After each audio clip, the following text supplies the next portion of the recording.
The weak exist to serve the strong. That's what every wolf in the Silverpine pack told Elowen since the day she first shifted. But on the coldest night in a century, when she dragged 15 frozen wolves across her threshold, she would learn that mercy was the rarest power of all, and the most dangerous. Chapter 1. The Omega's Burden. The wind screamed like a dying animal. Elowen pressed her shoulder against the cabin door, fighting the blizzard that clawed at the wooden frame with icy fingers. Snow had already drifted halfway up the windows, turning her small home into a tomb of white. The temperature had dropped so fast that frost crept across the inside of the glass, making intricate patterns that would have been beautiful if they weren't a death sentence. She should have been at the pack house. Every wolf in Silverpine territory had been summoned there 3 days ago when the weather reports predicted the worst winter storm in recorded history. Alpha Donovan had made it clear. All pack members were to shelter together. Safety in numbers, warmth in the collective. But Elowen wasn't really a pack member. Not in any way that mattered. Omega, they called her. The lowest rank. The weakest link. Born without the strength to fight. Without the dominance to lead. Without even the average abilities that would make her useful for hunting or patrol. Her wolf was small, her human form unremarkable, and her presence in the pack was tolerated only because werewolf law forbade abandoning your own kind. Barely. Don't bother coming to the pack house, Beta Thomas had told her when she'd approached the gathering group. His lip had curled with distaste as he looked her up and down. We don't have space for dead weight. The generators are for wolves who contribute. You'll just take up resources. His mate, Catherine, had laughed a bright, crystalline sound that cut deeper than any growl. Honestly, Elowen, you'd probably be warmer in your little cabin anyway. Less body heat to share means less for everyone else. Stay where you belong. Where she belonged. Alone. Always alone. So she'd stocked her cabin with what little she had: canned goods, candles, firewood. She'd spent months collecting and chopping herself, because no one would help her. Her wolf whimpered inside her chest, a small presence that felt more like a frightened dog than a predator. They weren't built for survival. Not really. But they would try. The storm had been raging for 2 days now. Elowen had burned through half her firewood, keeping the small space heated. She'd wrapped herself in every blanket she owned, layered 3 pairs of socks on her feet, and still her fingers were numb. The wind found every crack, every gap in the old cabin's walls. This place had been built for storage, not living, but it was what the pack had given her. Better than nothing, they said. Be grateful, they said. Elowen was trying to be grateful. She really was. She stirred the thin soup on her wood stove, mostly hot water, with a few vegetables and a precious handful of rice. She needed to make her supplies last. No one would check on her. No one would bring her food. If she died out here, they'd find her body in the spring thaw and shrug. Omega couldn't handle the cold, they'd say. Weak wolf. At least she didn't drain our resources. Her hand trembled as she lifted the spoon to her lips. The soup was barely warm, but it was something. Heat from the inside out. Her mother had taught her that, back before the sickness took her. Back when Elowen still had someone who cared if she lived or died. You're stronger than they think, little moon, her mother had whispered on her deathbed, her hand cold in Elowen's grip. Omega doesn't mean worthless. It means you see what others miss, you feel what others ignore. That's a gift, baby. Don't let them convince you otherwise. But gifts didn't keep you warm. Gifts didn't fill your belly. Gifts didn't stop the other wolves from sneering when you walked past. Elowen was setting down her bowl when she heard it. A sound beneath the howling wind. A scratching, weak and desperate. Her wolf perked up instantly. Ears metaphorically alert, even though Elowen was in human form. Something was outside. Something alive. She shouldn't open the door. Opening the door meant losing precious heat. Opening the door in this storm was suicide. The wind could rip it from her hands, could blast her small cabin with enough snow to bury her supplies, could extinguish her fire. The scratching came again. Weaker this time. Elowen's heart clenched. She knew that sound. She'd made that sound herself once, scratching at the pack house door after getting locked out during a prank the younger wolves had played. She'd stood in the cold for 3 hours, before someone finally heard her. She remembered how it felt, the desperation, the fear. the certainty that you were going to die and no one cared enough to save you. Her hand was on the door handle before she made a conscious decision. Don't be stupid, she told herself. It's probably just debris, a branch, something blown by the wind. The scratching came again, and this time she heard it. A whimper, small, pained, animal. Wolf. Elowen wrenched open the door. The blizzard exploded into her cabin with the force of a physical blow. Snow blasted her face, blinding her instantly. Wind tore at her clothes, her hair, her breath. The cold was so intense it felt like fire, burning her exposed skin. But there, on her doorstep, half buried in a snowdrift, was a wolf, not a werewolf in human form. An actual wolf. Gray and white, medium-sized, its fur crusted with ice. Its amber eyes met hers with desperate intelligence before closing weakly. No, no, no, Elowen gasped, dropping to her knees. The snow soaked through her pants instantly, so cold it ached. She grabbed the wolf under its front legs and pulled. Dead weight, heavier than she expected, her omega strength barely sufficient for the task. She dragged the wolf over her threshold, grunting with effort. Her muscles screamed, her wolf whimpered with the strain, but she got the animal inside. She turned to close the door, but something made her stop. Eyes, gleaming in the darkness beyond her doorway. Multiple pairs, dozens, more wolves. They emerged from the white curtain of the blizzard like ghosts, gray, black, brown, white. All of them covered in ice. All of them stumbling, swaying, barely able to stand. They moved toward her cabin with the last dregs of their strength, drawn by the light, the warmth, the only hope in miles of frozen death. Elowen's breath caught in her throat. There were so many. Too many. At least a dozen. Maybe more. Her cabin was barely big enough for her. How could she possibly? One of the wolves collapsed in her doorway. A large black male, his tongue lolling, his breathing shallow. He didn't get back up. The decision made itself. Come on, Elowen called out, her voice barely audible over the wind. Inside. Now. Come on. She grabbed the black wolf and hauled him over the threshold with strength she didn't know she had. Adrenaline. Desperation.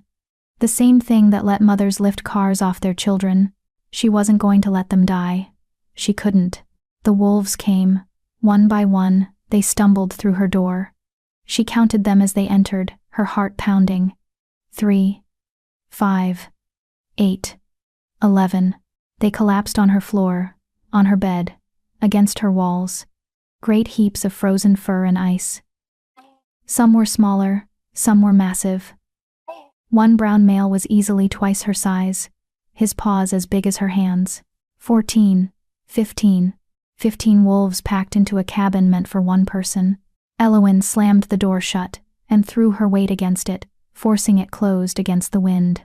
The latch clicked, the howling became muffled, and suddenly her cabin was filled with the sound of labored breathing, of whimpers, of animals too cold to even shiver anymore. Okay, she whispered, looking around at the disaster she'd just invited in. Okay. Think. Her fire was dying from the door being open. She rushed to it, throwing on more wood with shaking hands. The flames caught, grew, spread heat back into the space. But 15 wolves, how was she supposed to warm 15 wolves? Body heat. That was the answer. Pile them together. Let them share warmth. Elowen began moving the wolves, dragging the smaller ones toward the fire, pushing the larger ones into a cluster. They were so cold they barely reacted. Some of them watched her with glazed eyes.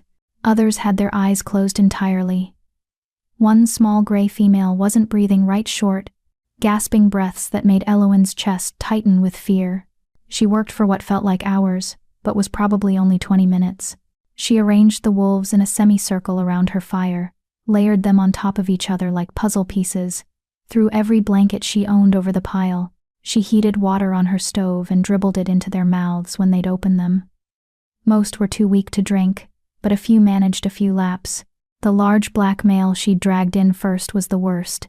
His breathing was so shallow she had to put her hand on his chest to make sure his heart was still beating. His fur was frozen solid in places, ice crystals embedded so deep she couldn't brush them out. "Stay with me," she whispered, rubbing his chest, his legs, trying to restore circulation. "Come on, big guy. Don't you dare die in my house. I didn't drag you in here just to watch you go." His eyes cracked open, gold, pure, metallic gold, the most unusual eye color she'd ever seen on a wolf. They focused on her face with an intensity that made her breath catch. Then they closed again. Elowen kept working. She had no idea if she was doing the right thing. She'd never taken care of animals before. The pack had never let her near the kennels, said she'd probably hurt the hunting dogs with her incompetence. But these wolves needed her. For the first time in her life, something needed her, and she would be damned if she let them down. She fed the fire until her woodpile was half gone. She boiled snow for drinking water. She checked each wolf individually, rubbing their paws, their ears, looking for frostbite. Several had it blackened paw pads, frozen ear tips. She did what she could, warming the areas gently, praying she wasn't making it worse. The gray female with the labored breathing finally evened out, her chest rising and falling steadily. The brown giant started shivering, which was actually a good sign. Elowen remembered. Shivering meant the body was trying to warm itself, meant there was still fight left. One by one, the wolves began to stabilize. As dawn broke, though you couldn't tell through the blizzard, Elowen finally allowed herself to sit. She collapsed against the wall near the fire, her own body shaking with exhaustion. She hadn't slept in over 24 hours. Her clothes were soaked with melted snow. Her hands were raw and aching. Her food supplies were going to run out days faster with this many mouths to feed, and she didn't care, because they were alive, all 15 of them, breathing, warming, surviving. She'd done that. Weak, worthless, Omega Elowen had saved 15 lives. The black wolf with the gold eyes opened them again, and this time he kept them open. He stared at her for a long moment, something ancient and powerful swirling in those unusual irises, something that made her wolf sit up and take notice, made the hair on the back of her neck stand up. Then he closed his eyes and went back to sleep. Elowen smiled despite her exhaustion. "You're welcome," she whispered. She had no idea that the Omega had just saved the most powerful alpha in 5 kingdoms. She had no idea that her mercy would change everything. She had no idea that the storm outside was nothing compared to the one she'd just invited into her life. Chapter 2. The Alpha's Secret. The wolves began to stir as true morning arrived, or what passed for morning in the heart of the blizzard. The storm showed no signs of weakening. If anything, the wind had grown more vicious, battering Elowen's cabin with such force that the walls groaned in protest. She'd managed maybe an hour of sleep, dozing upright against the wall before her body's alarm system kicked in, reminding her that she had responsibilities now. 15 furry responsibilities that needed care. Elowen pushed herself to her feet, wincing as her muscles screamed. Everything hurt. Her shoulders ached from dragging wolves. Her hands were blistered from feeding the fire. Her head pounded from lack of proper sleep and food. She'd given her last decent meal to the wolves in the form of warm broth, dribbling it into their mouths throughout the night. But they were alive. That made it worth it. The small gray female was the first to fully wake. She lifted her head, ears swiveling, taking in her surroundings with obvious confusion. Her eyes, a soft brown, landed on Elowen, and for a moment, they just stared at each other. Then the wolf's tail thumped once against the floor. "Thank you," that tail thump said. "I understand what you did." Elowen felt her throat tighten with unexpected emotion. "You're welcome," she whispered. The gray female struggled to her feet, shaky but determined. She limped over to Elowen. One of her back paws was badly frostbitten, and pressed her head against Elowen's leg. The gesture was so trusting, so grateful, that Elowen had to bite her lip to keep from crying. When was the last time anyone had touched her with kindness? She couldn't remember. "Easy," Elowen murmured, running her hand over the wolf's head, checking her ears for frostbite. "You're still recovering. Don't push yourself." The wolf huffed a sound almost like laughter and limped back to the pile of sleeping bodies. She settled herself against a large brown male, tucking her nose under her tail. One by one, the others began to wake. Some immediately went back to sleep, still exhausted from their ordeal. Others raised their heads, assessing, watching Elowen with varying degrees of wariness and curiosity. A few struggled to their feet, testing their legs, their strength. None of them tried to leave. Whether because of the storm still raging outside or something else. They seemed content to stay in her warm cabin, packed together like sardines. Elowen did a head count to make sure everyone was accounted for. 15. Still 15. All breathing. All alive. The black wolf with the gold eyes hadn't moved. He lay in the same position she'd left him in, his massive body still, his breathing deep and even. But something about him drew her attention. Maybe it was his size. He was the largest of the group, easily over 150 pounds of muscle and fur. Maybe it was those unusual eyes she'd glimpsed twice now. Or maybe it was the way the other wolves gave him space. Even in sleep, even piled together for warmth, there was a subtle circle of deference around him. The other wolves didn't quite touch him unless they had to. Elowen approached slowly, not wanting to startle him. Up close, she could see details she'd missed in her frantic rescue efforts. His fur wasn't just black, it had threads of silver running through it, like starlight woven into midnight. His paws were enormous, his claws thick and sharp even in their current frozen state. There was a scar across his muzzle, old and faded. The mark of a fight survived. This was not a wolf used to losing. She reached out hesitantly, placing her hand on his chest to check his heartbeat. Strong, steady, slow like a drum in the deep. His eyes snapped open. Gold. Pure metallic gold, even more striking in the gray morning light. They fixed on her face with an intensity that made her freeze, made her wolf drop into an instinctive submissive posture inside her chest. This was not just a wolf. This was an apex predator, a king among beasts. And she'd just touched him without permission. "I'm sorry," Elowen breathed, starting to pull her hand back. "I was just checking." He moved faster than anything that size should be able to move. His head came up, his teeth flashing, and for one heart-stopping moment, Elowen thought he was going to bite her. Instead, he pressed his cold nose against her palm. The gesture was so gentle, so deliberately non-threatening, that Elowen's fear evaporated. He held her gaze as he did it. Those gold eyes boring into hers with something that felt almost like communication. "I know what you did. I see you. I won't hurt you." Then he laid his head back down and closed his eyes, dismissing her. Elowen let out a shaky breath. Her hand was trembling when she pulled it back. What was that? What was he? Just a wolf, she told herself firmly. A very big, very intimidating wolf, but just a wolf. Her inner Omega didn't believe that for a second. The day passed in a strange domestic rhythm. Elowen melted snow for water, a constant task, since 15 wolves drank an enormous amount. She rationed out her food supplies, doing mental math that made her stomach clench. At this rate, she had maybe 3 days of food left. 4, if she stopped eating entirely and gave everything to the wolves. She'd worry about that later. Right now, they needed her. The wolves seemed content to rest, conserve energy, let their bodies recover from near death. A few of them ventured to the door when nature called, and Elowen learned to time the openings perfectly. Door open just long enough for a wolf to slip out and back in, minimizing heat loss. The storm made even that dangerous. More than one wolf returned with fresh snow crusted to their fur, shivering all over again. The brown giant she'd noticed last night finally woke fully around midday. He struggled to his feet with a groan that sounded remarkably human, shook himself, sending water droplets flying, and fixed Elowen with pale blue eyes that held surprising intelligence. He padded over to her, movements still stiff, and did something that shocked her. He bowed, actually bowed, lowering his front legs and dipping his massive head in a gesture of unmistakable respect. "Oh," Elowen breathed. "No, you don't need to." He huffed and head-butted her leg gently, then returned to the pile of wolves. But before he settled, he positioned himself between her and the door, guarding, protecting. Elowen felt her eyes burn with tears she refused to shed.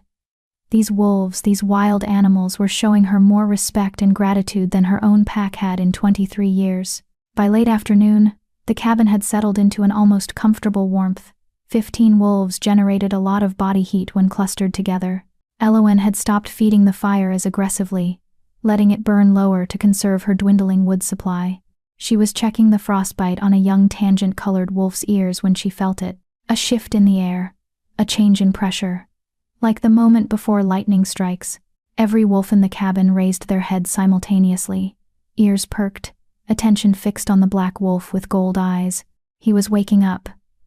Really waking up this time.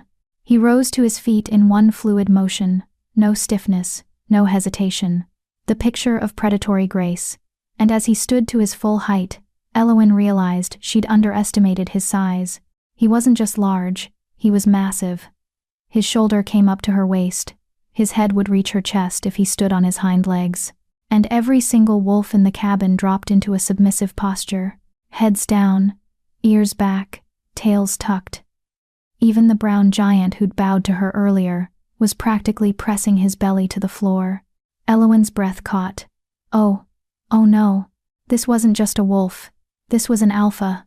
A real alpha. The kind that commanded instant obedience, whose dominance was so powerful it radiated like heat from a forge. And she'd dragged him into her cabin like a sack of potatoes. The black wolf, the alpha, turned those gold eyes on her.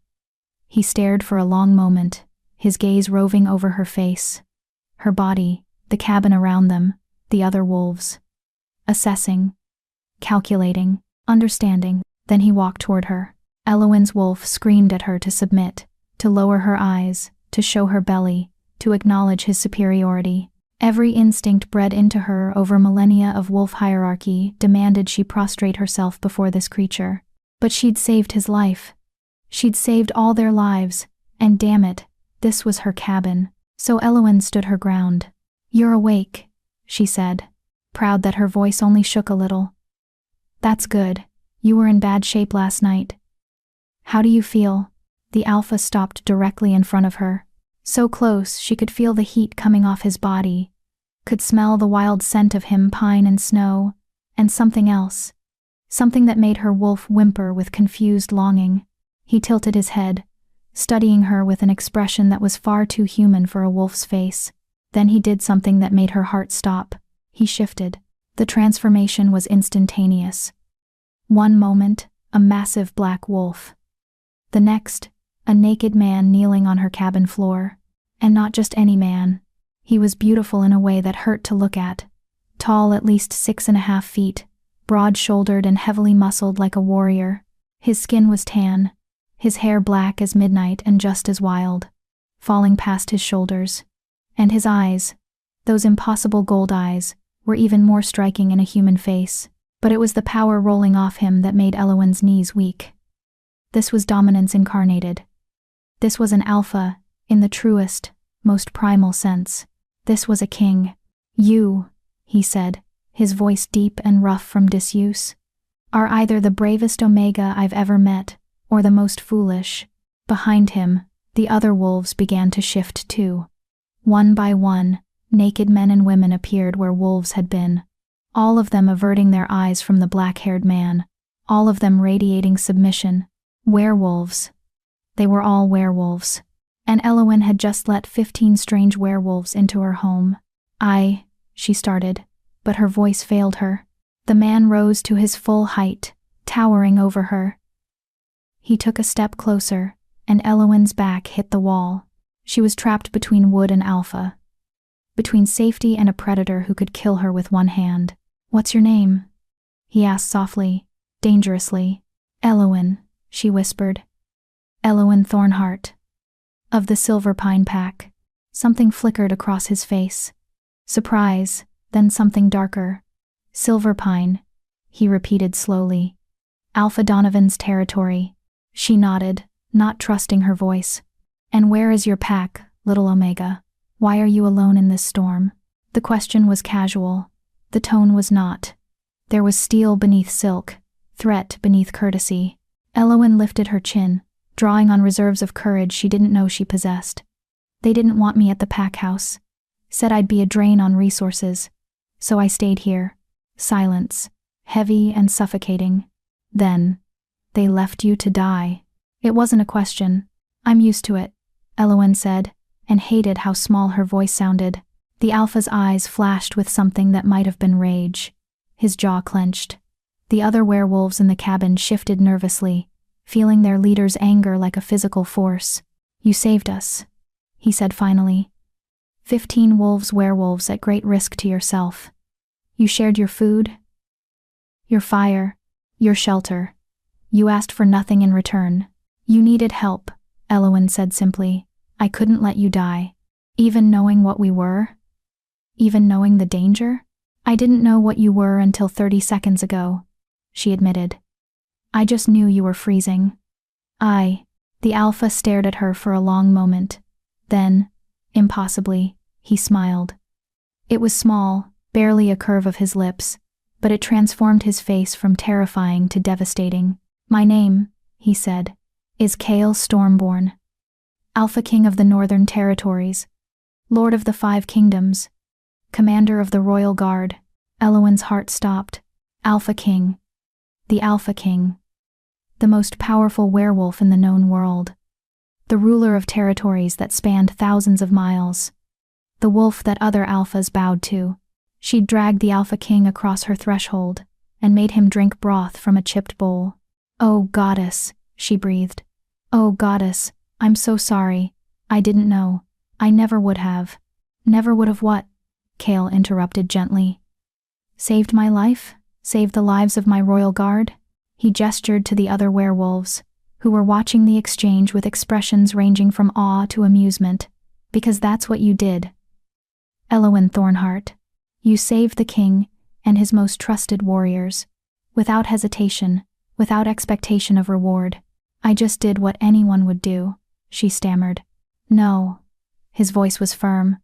You did what almost no one would do. You showed mercy to strangers, compassion to creatures who could have torn you apart, selflessness when you had every reason to be selfish. He reached out slowly, telegraphing his movement, giving her every chance to pull away. When she didn't, he cupped her face with one large hand. His palm was warm, calloused, gentle. You are no Omega, Elowen Thornheart, he said quietly.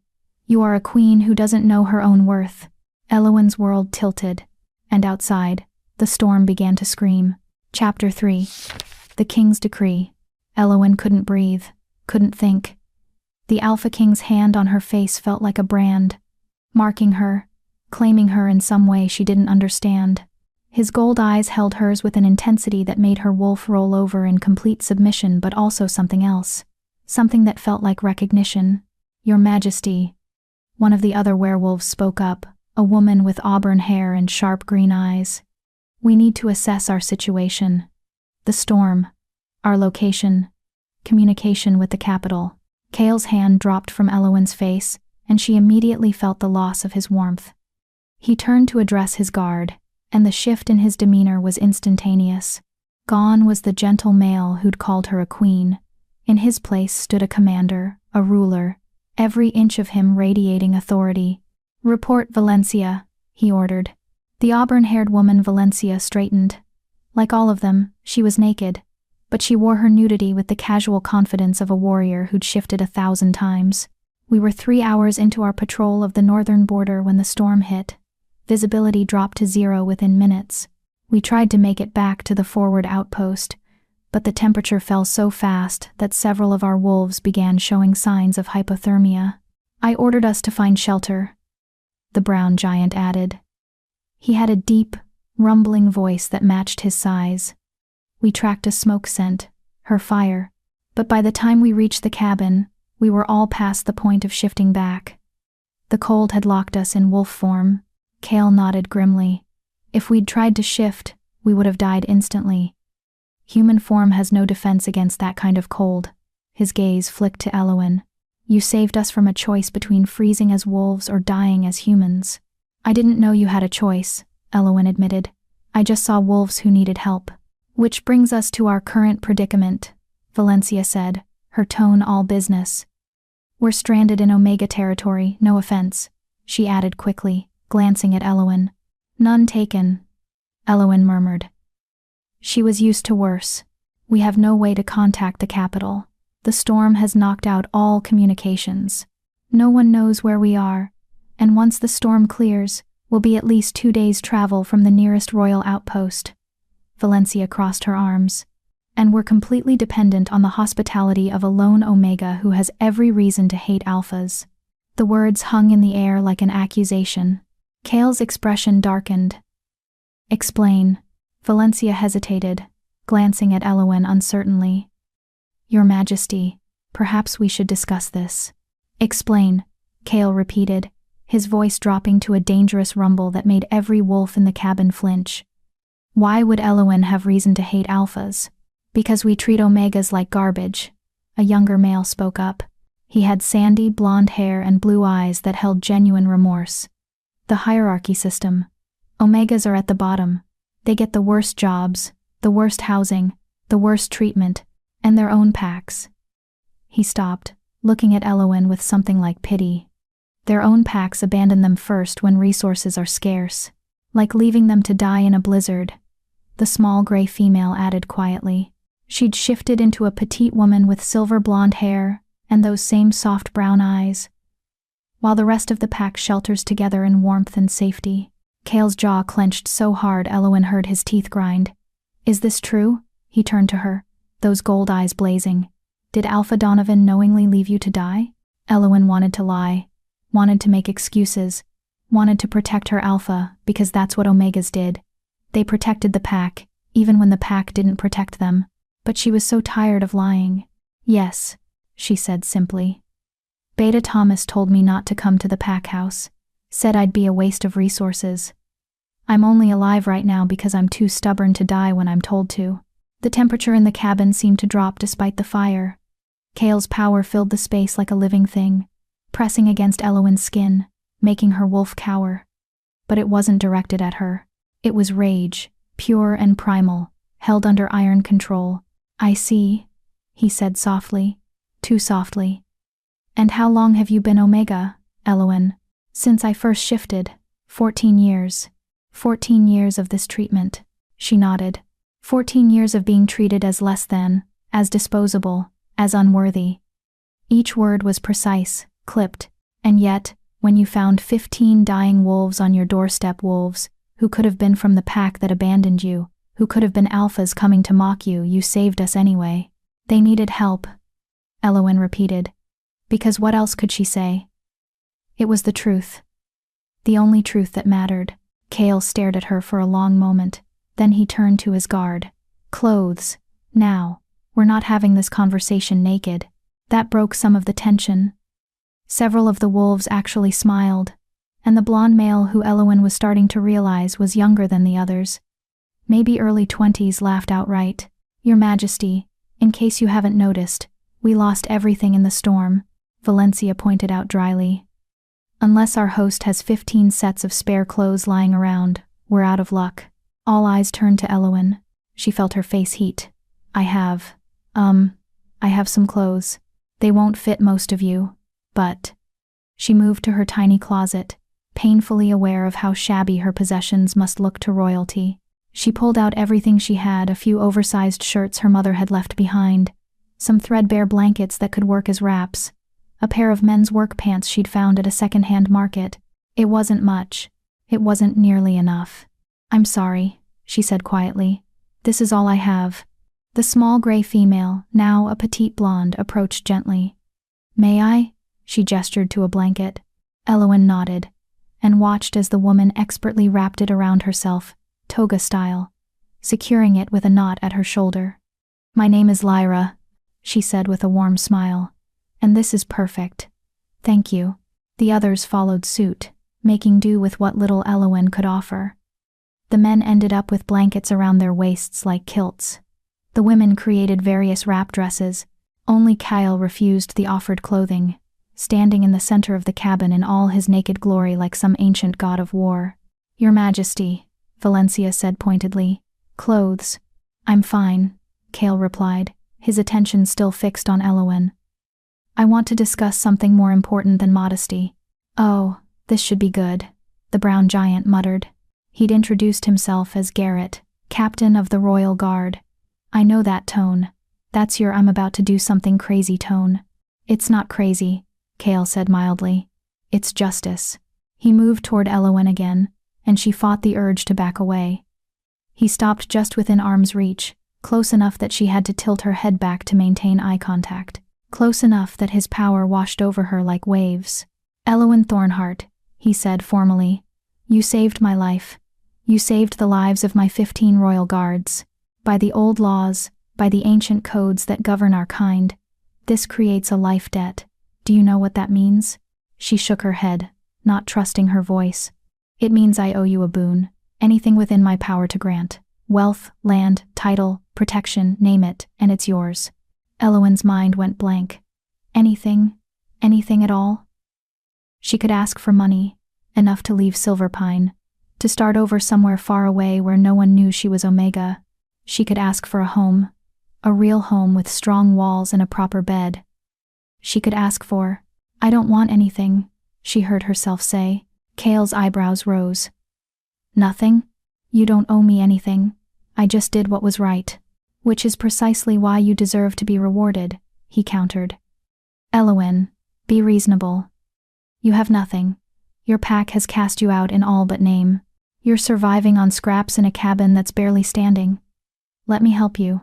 Something in his tone, not pity, but something close to it, made her spine stiffen. "I'm fine. You're starving," he said bluntly. "I can see your ribs. When did you last have a full meal?" Elowen's face burned with shame. "That's none of your—" "3 days ago," Lyra interrupted softly. "I can smell it on her. She hasn't eaten properly in at least 3 days, and her food stores." She glanced at the nearly empty shelf. "She has maybe enough for 2 more days, and she was going to give it all to us. Wasn't she?" The silence was damning. "Elowen," Kale said, and his voice had gone gentle again. Dangerously gentle. "Tell me the truth. If we stay here until the storm ends, will you have enough food for yourself?" She wanted to lie. Goddess, how she wanted to lie. "No," she whispered, "but I'll manage. I always do." "Unacceptable." The word was flat, final. Kale turned to his guard. "Inventory. What do we have that could help?" "Nothing," Garrett admitted. "We were traveling light for the patrol. No supplies beyond what we carried in wolf form, and we lost everything in the storm. Then we hunt," Kale decided. "Storm or no storm, there has to be game out there. You can't." Elowen interrupted. "The storm is too severe. You'll die if you go out there for more than a few minutes. I've been watching it. Nothing could survive out there, which means any game that was nearby is either dead or sheltered so deep you'd never find it." Kale's frustration was palpable. "Then what do you suggest? We all sit here and watch you starve to feed us?" "I suggest you stop worrying about me," Elowen said, lifting her chin. "I'm not your responsibility. I'm not anyone's responsibility. I've been taking care of myself for a long time, and I'll keep doing it." "You shouldn't have to," Lyra said quietly. "No one should have to survive alone like this." "Well, that's what Omegas do," Elowen replied, unable to keep the bitterness from her voice. "We survive in the cracks, in the spaces no one else wants. We make do, we endure, and we definitely don't expect Alpha Kings to solve our problems." The words came out harsher than she intended, and she immediately regretted them. These wolves had been nothing but kind to her, well, as kind as naked strangers could be. They didn't deserve her anger, but Kale didn't look offended. "If anything," he looked thoughtful. "You're right," he said finally. "You've been surviving alone, enduring abuse that should never have been tolerated, treated as lesser by wolves who should have protected you." He paused. "But that ends now." "What?" "You saved the Alpha King's life," Kale said, his voice taking on a formal quality that made everyone in the cabin stand straighter. "By ancient law, that grants you the right to petition me for justice. So I'm asking you formally, Elowen Thornheart, do you wish to bring charges against Alpha Donovan and the Silverpine Pack for abandonment and abuse of a pack member?" Elowen's heart stopped. "I what? No, I can't. That's not—" "You can," Kale interrupted. "And I'm telling you that you should. Because what they did to you is not just cruel, it's illegal. Pack law requires alphas to care for all members, including Omegas. especially Omegas. Abandoning you to die in a storm is grounds for removal from power. He'll kill me, Elowen whispered. If I bring charges, if he finds out I survived and told you what happened, he'll kill me. No, Kale said, and there was something absolutely lethal in his voice. He won't, because you're under my protection now. Any wolf who touches you will answer to me. And I promise you, little Omega, they will not enjoy that conversation. Elowen looked around the cabin at the 15 royal guards, all of whom were nodding in agreement. These were the most powerful wolves in the kingdom, and they were on her side. It was terrifying. It was overwhelming. It was everything she'd never dared to hope for. I need to think, she managed. This is all too much. Too fast. I can't. A massive crack split the air, loud as thunder. Everyone froze. The roof, Garrett said grimly. The weight of the snow. It's going to collapse. And as if his words had summoned it, the ceiling began to groan. Don't forget to subscribe. Chapter 4. Shelter in the storm. The cabin exploded into motion. Everyone out! Kale roared, his command voice brooking no argument. Now! But Elowen stood frozen, staring up at the ceiling as it bowed inward, snow pressing down with thousands of pounds of crushing weight. Her home. Her only shelter. Everything she owned was in this cabin, her mother's few belongings, her sparse supplies, the memories of every cold night she'd survived alone. Elowen! Strong hands grabbed her waist, lifting her bodily off the floor. Kale. He had her pressed against his chest, moving toward the door even as another crack split the air. Move, damn it. The world became chaos. Wolves scrambled for the exit, grabbing what supplies they could. Valencia snatched up Elowen's blankets. Lyra grabbed the food stores. Garrett was literally holding the doorframe, his massive body braced against it to keep it open as wolves poured through. The ceiling groaned again, a sound like a dying beast. Kale hit the doorway at a run, Elowen still clutched in his arms. The blizzard outside was a wall of white death, wind so strong it nearly knocked them backwards. The cold hit like a physical blow, stealing breath, burning exposed skin. The trees! Valencia shouted over the wind, pointing toward a line of forest barely visible through the snow. We need cover. They ran. 15 werewolves and 1 Omega, fleeing into a storm that wanted them dead. Elowen buried her face against Kale's chest, her thin shirt no protection against the cold. His body heat was the only thing keeping her from freezing instantly, his arms like steel bands around her. Behind them, the cabin collapsed with a sound like the world ending. Elowen felt the vibration through Kale's chest, heard the crash of wood, and stone, and snow. 14 years of her life, gone in an instant. The only place she'd ever called home, destroyed. Don't look back, Kale commanded, his voice rough against her ear. Keep moving. We're not dying today. The forest rose up before them like salvation, massive pines with branches heavy with snow, creating pockets of relative shelter beneath their boughs. The guard didn't hesitate, diving into the tree line, seeking any protection from the lethal wind. Garrett found it first. Here, a hollow.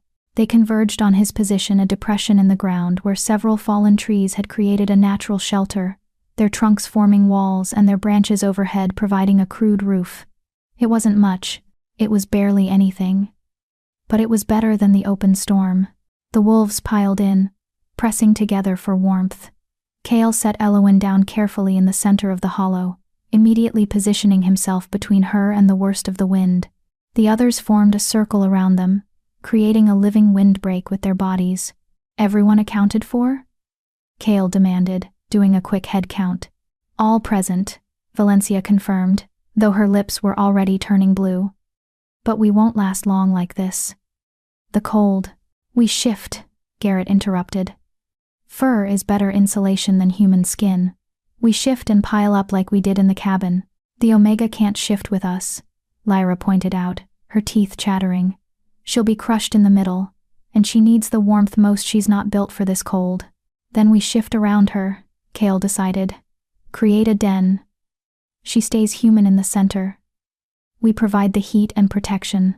Your Majesty, with respect? That's, Valencia started.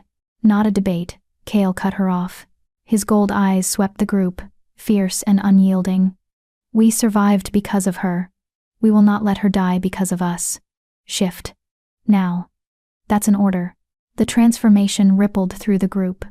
One by one, humans became wolves again, massive, powerful creatures designed for survival in harsh climates. They arranged themselves with military precision, largest wolves on the outside facing the wind, smaller ones toward the center where Elowen huddled. Kale was the last to shift. He held her gaze for a long moment, something unreadable in those golden eyes. Then he changed, and the massive black wolf stood before her once more. He lay down directly against her, his body a wall of warmth. The other wolves closed in, forming layers of fur and heat around her. Lyra pressed against her left side. A large gray male she didn't know took her right. More wolves piled on top, creating a living cave of fur with Elowen at its heart. It should have been terrifying, should have been suffocating. 15 massive predators pinning her down, their weight enormous, their teeth inches from her skin. Instead, it was the safest Elowen had ever felt. The wolves' body heat began to accumulate in their makeshift den. Their breathing created a pocket of warm, moist air. The wind still howled outside, the cold still killed anything foolish enough to face it, but here in the center of the pack, Elowen was warm. She was alive. And she wasn't alone. Tears burned her eyes. She tried to hold them back, but exhaustion and fear and overwhelming gratitude broke through her defenses. She cried silently, her shoulders shaking, her face pressed into Kale's thick fur. The wolf made a low, rumbling sound, not a growl.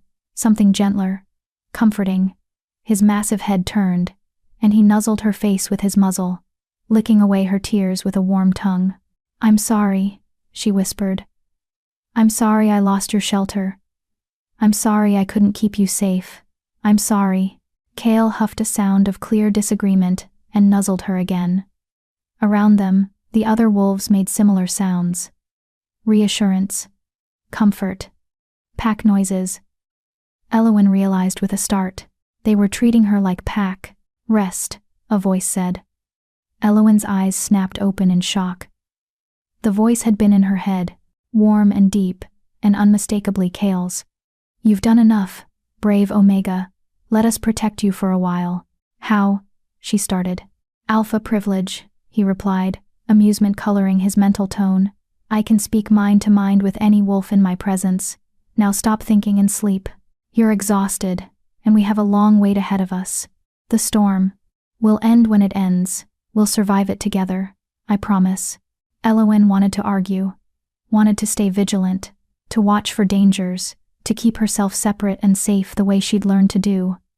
But she was so tired, bone-deep, soul-weary tired, and for the first time in 14 years, she had something telling her it was okay to rest. So she closed her eyes and let the darkness take her. She woke to eerie silence. The wind had stopped, the howling had ceased. The world outside their den of wolves was quiet in a way that felt almost unnatural after days of constant noise. Elowen stirred, and immediately felt the wolves around her shift. They'd stayed in wolf form, she realized. Stayed in position around her all night, protecting her while she slept. "The storm's over," she whispered. Kale lifted his head, ears swiveling. Then he carefully extricated himself from the pile and padded to the edge of their shelter. He looked out, assessing, then shifted back to human form. "The storm has passed," he confirmed. "But the damage..." He trailed off, his expression grim. One by one, the other wolves shifted and crawled out of their den. Elowen followed, her muscles stiff and aching from a night curled in an awkward position. What she saw took her breath away. The forest was transformed. Snow had piled in drifts taller than her head. Trees had been snapped like twigs by the wind, and in the distance, where her cabin should have been, there was only a mound of white, completely buried, completely destroyed. "Oh," she breathed. Just that one word, because nothing else would come. "I'm sorry," Lyra said softly, appearing at her side. "I know it wasn't much, but it was yours. It was all I had." Elowen corrected, her voice hollow. "Everything I owned. Every memory of my mother. All of it. Gone." "Not everything," Valencia said, holding up the bundle of blankets she'd grabbed during the evacuation. We saved what we could. It wasn't much. A few blankets, some canned goods, her mother's old shawl. Elowen took the shawl with trembling hands, pressing it to her face. It still smelled like her mother, lavender and honey and safety. She'd lost everything else. But she had this. It was something. What now? The young blonde male asked. He'd introduced himself as Finn during the night. Speaking mind to mind the way Kale had. We're stranded in Omega territory with no supplies, no shelter, and no way to contact the capital. We walk, Kale said simply. The forward outpost is 2 days northeast. We can make it in wolf form in less time if the weather holds. And her? Garrett jerked his chin at Elowen. She can't keep pace with us in wolf form. And she certainly can't walk 2 days through snow this deep in human form. All eyes turned to Elowen. She straightened her spine, refusing to be the weak link. I'll manage. I've survived worse. Have you survived a 2-day forced march through chest-deep snow in temperatures well below freezing? Valencia asked, not unkindly. Because that's what we're looking at. Then I'll stay here, Elowen said, lifting her chin. Find shelter, wait for rescue. You don't need to slow down for me. Absolutely not, Kale said flatly. We're not leaving you. Your Majesty, be reasonable, Valencia argued. She'll slow us down. We could make the outpost in half a day if we run in wolf form. With her, it'll take 3 days minimum. And we have no food, no water beyond melting snow. No, I said no, Kale interrupted, his voice dropping to that dangerous alpha rumble. Elowen stays with us. We'll figure out the logistics. I can carry her, Garrett offered. In wolf form, she's small enough. For 2 days? Finn shook his head. That's insane. Even you'd be exhausted by the end, and then we'd have 2 liabilities instead of 1. We could take turns, Lyra suggested. Rotate who carries her every few hours, distribute the burden. They were talking about her like she was cargo. A problem to be solved. Elowen felt her cheeks burn with humiliation. This was exactly why she'd learned to survive alone. She refused to be anyone's burden. I have another idea, Kale said quietly, but Elowen has to agree to it. Everyone fell silent. Kale approached her slowly, those gold eyes intense on her face. There's a way to make this work, a way to keep you safe, keep you warm, and allow us to move at full speed. How? Elowen asked warily. You become part of the pack, he said. Officially. Right now.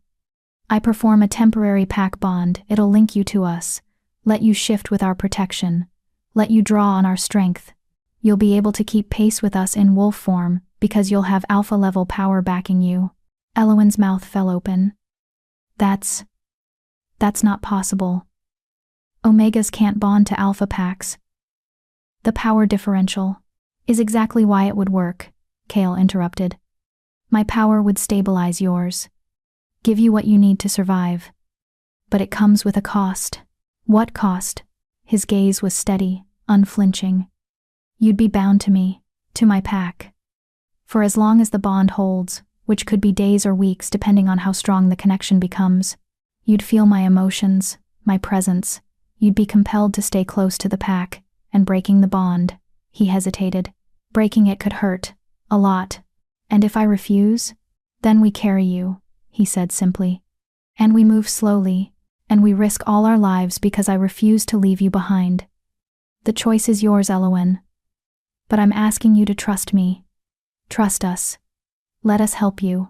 Elowen looked around at the 15 wolves watching her. The royal guard, the most elite warriors in the kingdom. And they were waiting for her decision like it mattered, like she mattered. If I agree, she said slowly, what happens after we reach the outpost? That's up to you, Kale replied. The bond can be severed once you're safe. You can return to your pack, or, he paused, or you can stay with us, join the royal pack officially. You'd never be alone again, Elowen. Never cold, never hungry, never abandoned. It was too much, too tempting, too impossible. Why? She whispered.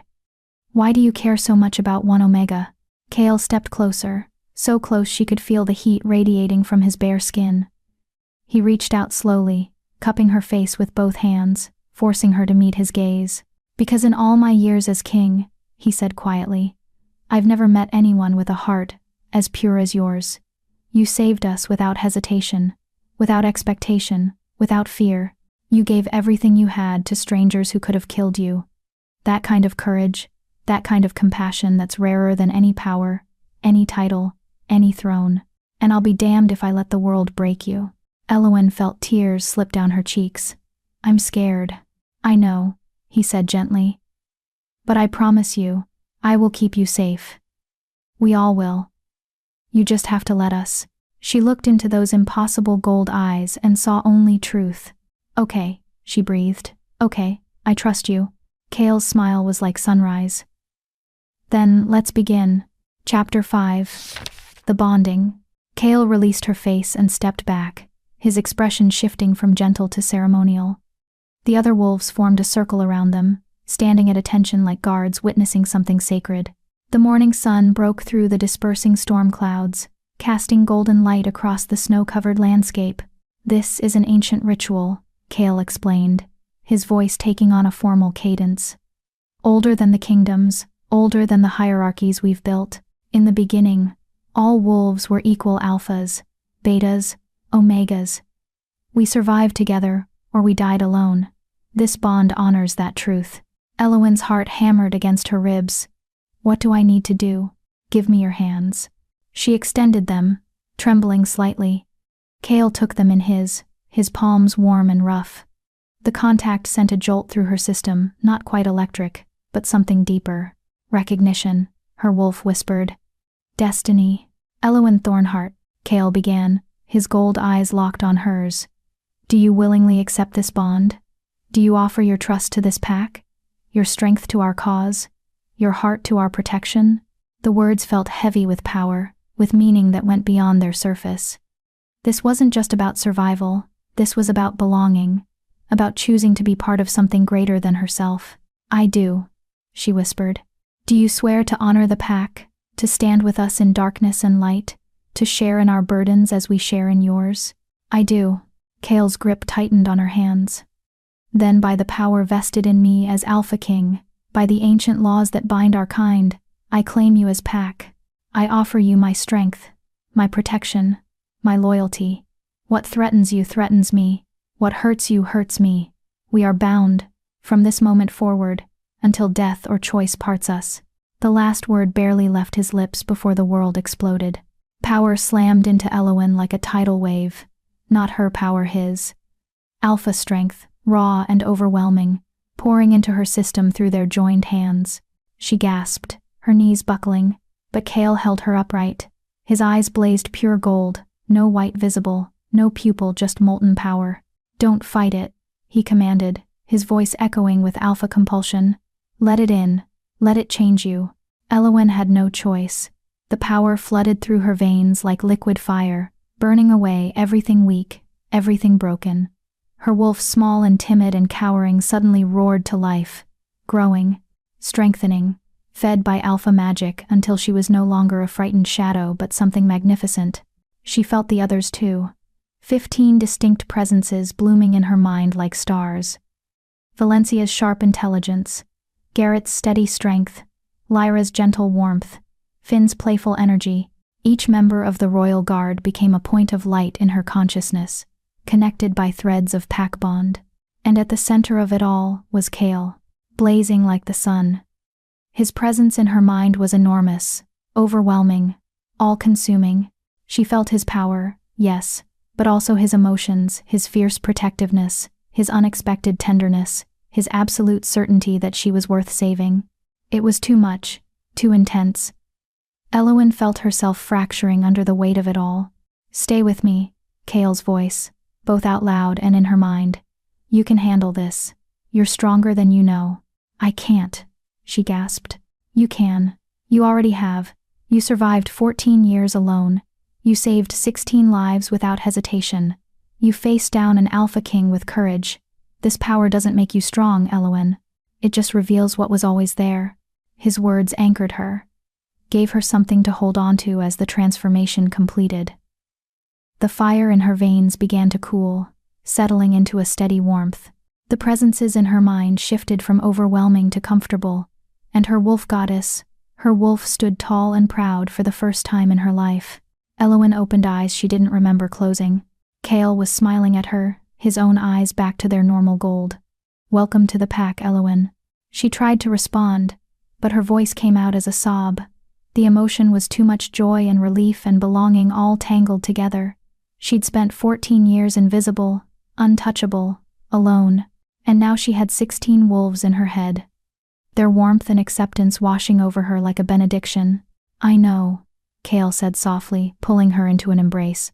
"I know, let it out." So she did. She cried against his bare chest while the Alpha King held her, while the royal guard surrounded them in a protective circle, while the sun rose higher and painted the snow with gold. She cried for every lonely night, every cruel word, every moment she'd believed she was worthless. And when she was done, when the tears finally stopped, she felt lighter, cleaner, reborn. "Better?" Lyra asked gently, appearing at her side with a blanket. Elowen nodded, accepting the covering. Now that the bonding was complete, she was acutely aware that Kale was still naked, that all of them were naked except for the makeshift wraps some had fashioned. Her face heated with embarrassment. Kale chuckled, the sound rumbling through his chest, and bizarrely echoing through the pack bond. "You'll get used to it.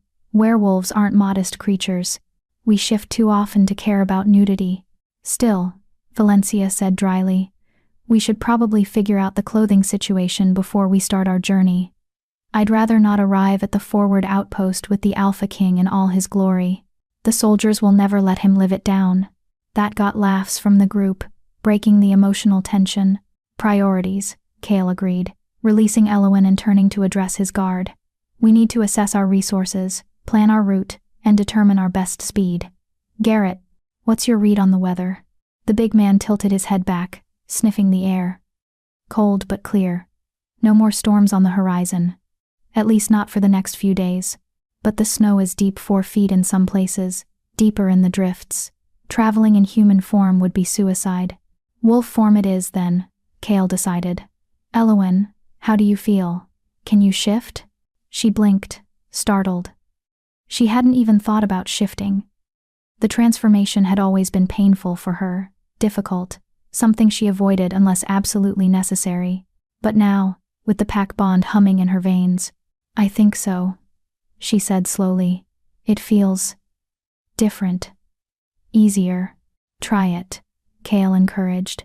"We'll be right here if something goes wrong." Elowen took a deep breath and reached for her wolf. Normally, this was like trying to grasp smoke. Her wolf was so small, so weak, that the shift required intense concentration and left her exhausted. Not anymore. Her wolf rose up like a tidal wave, powerful and eager. The shift happened in a heartbeat, bones rearranging, fur sprouting, senses sharpening. One moment she was human, the next she was standing on 4 legs, her perspective shifted closer to the ground. But this wasn't her old wolf. This wasn't the small, frightened creature that had barely qualified as a predator. This wolf was bigger, stronger. Her fur was the color of moonlight, silver white, with hints of pale gold. Her paws were larger, her legs more muscled. When she looked up at Kale, she saw shock in his golden eyes. "Goddess," Valencia breathed. "She's beautiful." Elowen looked down at herself, or tried to. All she could see was pale, gleaming fur. She felt different, powerful in a way she'd never experienced. The pack bond pulsed in her chest, feeding her strength, stabilizing her form. "How do you feel?" Kale asked through the mind link, and hearing his voice in her head while in wolf form felt natural. "Right. Strong," she replied, testing the mental connection. Her mind voice came out clear, steady. "I feel strong." "You are strong," he corrected. "You always were. Now you just have the power to match it." He shifted, the massive black wolf appearing in place of the man. "Let's see if you can keep up with us." It was a challenge, a playful one, judging by the warmth in his mental tone. The other wolves shifted as well, forming a pack of magnificent creatures, all of them larger and more powerful than any wild wolf had a right to be. Kale took off running. Elowen's instincts kicked in before her mind could catch up. She bolted after him, her legs eating up ground in powerful strides. Snow flew beneath her paws. The cold air burned in her lungs, but in a good way, an alive way. She dodged around trees, leaped over fallen logs, her new body responding to her commands with a grace she'd never possessed. Kale was fast, alpha fast, but she kept pace. The pack bond fed her strength, let her draw on his power to supplement her own. She felt the others running behind her, their presences warm in her mind. Valencia's competitive spirit, Garrett's steady endurance, Lyra's quiet joy. They ran for the pure pleasure of it, celebrating survival, celebrating the bond, celebrating life after coming so close to death. When they finally stopped, Elowen wasn't even winded. Her tongue lolled in a wolf's version of a grin. This was what it felt like to be part of a pack. This was what she'd been missing all these years. Not bad, little Omega. Garrett's voice rumbled through the link, his tone approving. Not bad at all. She's better than not bad, Finn corrected enthusiastically. Did you see her take that fallen tree? That jump would have challenged a beta, because she is better than not bad, Kale said, his mental voice warm with pride. She's pack now, my pack, and my pack doesn't do mediocre. The casual possessiveness in his tone sent an unexpected thrill through Elowen. My pack, she was his pack. After 14 years of belonging to no one, of being claimed by no one, she was his. All right, enough playing, Valencia cut in, ever the practical one. We need to move. The outpost isn't getting any closer while we stand here congratulating ourselves. She's right, Kale agreed. Formation positions. Garrett, you take point. Valencia, rear guard. Everyone else, standard patrol formation. Elowen stays in the center with me. If anything happens, you protect her first. Understood? A chorus of agreement echoed through the mind link. They set off at a steady lope, heading northeast through the snow-covered forest. The formation was clearly practiced. The royal guards moved with military precision, each wolf knowing their position, their role. They created a moving shield around Elowen and Kale, protecting their king and their newest pack member. Elowen had never felt so safe in her life. They traveled for hours, stopping only briefly to rest and drink from half-frozen streams. The pack bond made it easy. She could feel when someone was tiring, when someone needed a break, when the group as a whole was ready to push forward again. It was like being part of a single organism, 15 wolves moving as one. As the day wore on, Elowen became aware of something else flowing through the bond. Emotions that weren't hers. Kale's emotions. Specifically, he was worried, not about the journey that was proceeding smoothly. He was worried about what came next, about returning to the capital, about facing Alpha Donovan, about her. Stop overthinking, she told him through their private link. She'd discovered they could communicate one-on-one, separate from the group channel. I can feel you worrying. You can feel that? He sounded surprised. The bond goes both ways, remember? You said it yourself. What hurts me hurts you. Apparently, what worries you worries me too. A pause. Then, I'm sorry. I'm not used to having someone in my head who can read me so clearly. What are you worried about? She pressed. Another pause, longer this time. They'd been running for what felt like hours, the sun beginning its descent toward the horizon. The outpost had to be close now. I'm worried about what happens when we get back to civilization, Kale finally admitted.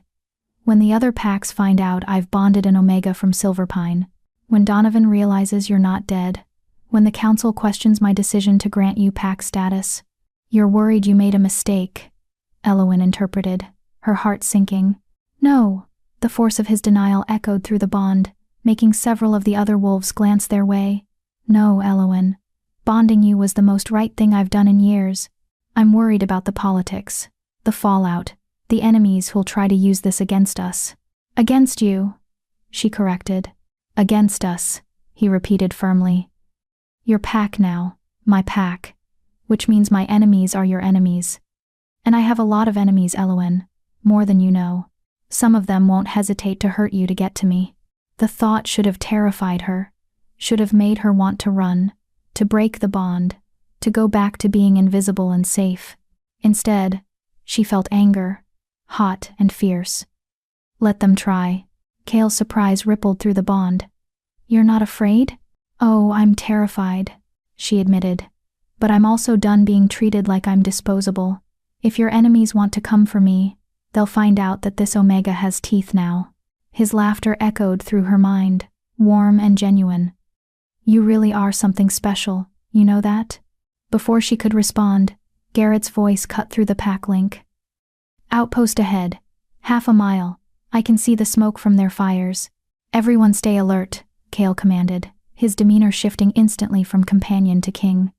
We don't know who's stationed there or what they might have heard about our disappearance. Valencia, with me. The rest of you guard formation around Elowen. The pack tightened their formation, the wolves closing ranks. Elowen found herself surrounded by powerful bodies, protected on all sides. It should have felt suffocating. Instead, it felt like home. They crested a small rise, and the outpost came into view. It was larger than Elowen had expected, a wooden fortress built into the side of a mountain, with high walls and guard towers. Smoke rose from multiple chimneys. Wolves, both in human and animal form, patrolled the perimeter. This was a military installation, designed to house and protect a significant force, and they were about to walk right into it with no warning, no supplies, and a newly bonded Omega. This should be interesting. Valencia muttered through the link. Stay close to me, Kale told Elowen. No matter what happens, stay close. Trust the bond, trust the pack. We won't let anything happen to you. They descended toward the outpost together. Elowen's new life was about to begin. Chapter 6. The Forward Outpost. The guards spotted them before they reached the gates. Halt! Identify yourselves. A commanding voice rang out from the nearest tower. A man stood there, broad-shouldered, dark-skinned, with the bearing of a military officer.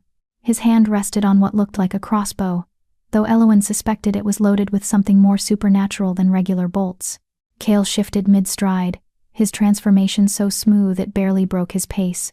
One moment, a massive black wolf. The next, a naked man striding through the snow like he owned the world. Which, Elowen supposed, he technically did. Commander Thorn, Kale called up, his voice carrying the weight of absolute authority. I suggest you lower that weapon before you accidentally shoot your king. The effect was instantaneous. The commander's face went from suspicious to shocked to horrified in the span of 3 seconds. Your Majesty? He whirled to someone behind him. Open the gates. Open the damn gates, now. The king is alive. The outpost exploded into motion. The massive wooden gates swung inward, soldiers pouring out to form an honor guard. Every one of them dropped to one knee as Kale approached, fists over their hearts in salute. Their shock was palpable clearly. They'd given him up for dead in the storm. Rise, Kale commanded. We don't have time for ceremony. My guard needs shelter, food, and warm clothes. And someone get me a damn pair of pants. That broke the tension. Several soldiers actually laughed, and a young woman sprinted back toward the main building, presumably to fetch clothing. Commander Thorn descended from his tower, moving with military efficiency. He was older than Kale, mid-50s, perhaps with gray threading through his black hair and scars that spoke of decades of service. When he reached Kale, he didn't kneel again. Instead, he clasped forearms with his king, in what was clearly a gesture of deep respect and relief. We thought you were dead, Thorn said bluntly, his voice rough with emotion. The storm hit so fast, so hard. When you didn't return from patrol and we lost all communication. The capital has been in chaos for 3 days. They're preparing succession protocols. Kale's expression darkened. Succession protocols? Already? The council insisted. With no word from you or your guard, they assumed the worst. Thorn's gaze swept over the assembled wolves, still in animal form. I see you all survived. That's miraculous, honestly. How? We'll brief you inside, Kale said, after we're warm and clothed. But first. He turned, gesturing toward where Elowen stood in wolf form, still surrounded by her protective guard. "I need to introduce someone." Every eye in the outpost turned toward her. Elowen fought the urge to shrink back, to make herself small and invisible like she'd learned to do in Silverpine. But she wasn't in Silverpine anymore. She was Pack now. Kale's pack. She had 16 wolves at her back who would die for her.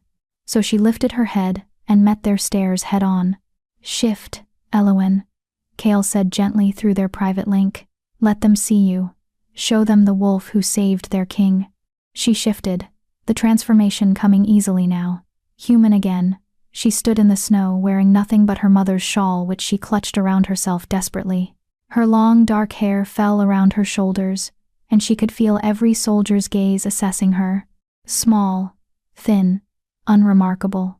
Everything in Omega was supposed to be, except for her eyes. Her eyes, she knew, now held the reflection of alpha power. The bond had changed her on a fundamental level, and it showed. "Gentlemen," Kale said, his voice carrying across the outpost. "This is Elowen Thornheart. She's the reason your king stands before you today. She saved my life, and the lives of my entire guard during the storm. She gave us shelter, warmth, and protection at great personal cost. And as of this morning, she is a full member of the royal pack." The silence that followed was deafening. Then Commander Thorn did something that made Elowen's throat tight. He went down on one knee, fist over his heart, and bowed his head. "My lady," he said formally, "you have the gratitude of the Northern Guard and the loyalty of every soldier in this outpost. Welcome." One by one, the other soldiers followed suit. Dozens of warriors, dropping to their knees in the snow, bowing to an Omega. Elowen couldn't breathe, couldn't think. This wasn't real. This couldn't be real. "Breathe," Kale murmured through the bond. "You deserve this. Every bit of it." The young woman who'd gone for clothes returned at a run, her arms full of fabric. She approached Kale first, offering him pants and a shirt, both of which he donned with casual efficiency. Then, she turned to Elowen, her expression awed. "My lady," she said breathlessly, "I brought these for you. They might be too big, but—" "They're perfect," Elowen interrupted, accepting the bundle gratefully. Warm wool pants, a thick tunic, fur-lined boots, and a heavy cloak. Practical military clothing, meant for survival in harsh conditions. "Thank you." The girl beamed like Elowen had given her the world. "I'm Sergeant Maya. If you need anything at all, just ask. It's an honor to serve you." "The honor is mine," Elowen replied, and meant it. She dressed quickly, aware of too many eyes still watching. The clothes were indeed too large, clearly meant for someone a foot taller and 50 pounds heavier, but they were warm and clean, and that was all that mattered. The boots were the biggest problem. She had to stuff the toes with extra fabric to keep them from falling off. The other guards shifted and dressed as well, accepting clothing from the soldiers, who seemed almost desperate to help. Within minutes, they'd transformed from a pack of wild wolves into a military unit armed, clothed, and ready for whatever came next. "Inside," Kale commanded.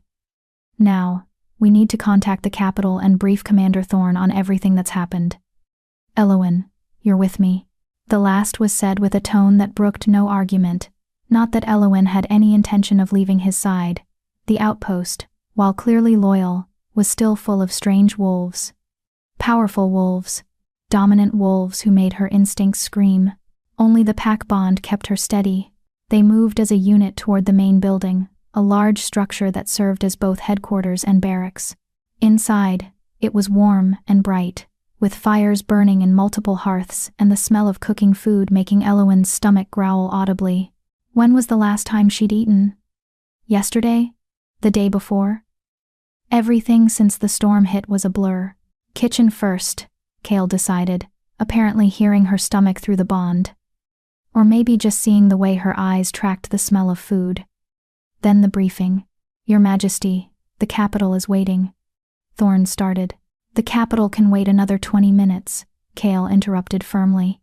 "My pack needs food. They've been surviving on nothing for days. We eat first." The mess hall was already filled with off-duty soldiers eating an early dinner. Every conversation stopped when Kale entered. Every soldier rose to attention. "As you were," Kale said, waving them back to their seats. But of course, no one actually sat. They stood there, staring, as the Alpha King led his guard to the serving line like this was perfectly normal. Eowyn found herself ushered to the front of the line by soldiers who seemed terrified she might collapse. Plates were piled high with roasted meat, vegetables, bread, cheese, more food than she'd seen in months. She accepted it with trembling hands, overwhelmed by the sheer abundance. Kale guided her to a private table in the corner, his hand warm on the small of her back. The gesture was casually possessive in a way that made several soldiers raise eyebrows. The rest of the guard joined them, forming their familiar protective circle. "Eat," Kale ordered gently. "Don't worry about manners or propriety, just eat." Eowyn didn't need to be told twice. She dug in with a desperation that would have embarrassed her under normal circumstances. The food was simple, standard military fare, but to someone who'd been slowly starving for years, it was ambrosia. Meat that actually had flavor, bread that wasn't stale, vegetables that hadn't been rationed down to a few sad pieces. She ate until her stomach hurt, until she physically couldn't take another bite. Around her, the guard did the same. Even Kale, who probably could have maintained his kingly dignity, ate with single-minded focus. When she finally pushed her plate away, tears were streaming down her face again. "Eowyn?" Lyra asked with concern. "What's wrong?" "Nothing," Eowyn managed. "Everything. I forgot what it felt like. To be full, to not be hungry." She laughed, the sound halfway to a sob. "That's pathetic, isn't it?" "No," Kale said fiercely. "What's pathetic is a pack that let you starve. What's pathetic is an alpha who didn't protect his omega. What's pathetic is a system that treats wolves like you as disposable." His hand found hers under the table, squeezing gently. "You'll never be hungry again, Eowyn. I promise you that. Pack takes care of pack. Pack takes care of pack." The others echoed in unison. Fresh tears fell. But these were different. These were relief. Gratitude. Hope. The meal continued with easy conversation, the guards sharing stories of their journey, the soldiers asking questions they were clearly dying to ask but had been too polite to voice. Eowyn mostly listened, content to fade into the background, until someone asked the question she'd been dreading. "Begging your pardon, Your Majesty," a young soldier said hesitantly. "But how did you end up in the storm in the first place?" "The patrol was supposed to return before the weather turned." Kale's expression hardened. "We were delayed. By the time we realized how fast the storm was moving, it was too late. We tried to find shelter, but the cold was killing us faster than we could move. We would have died if not for Eowyn."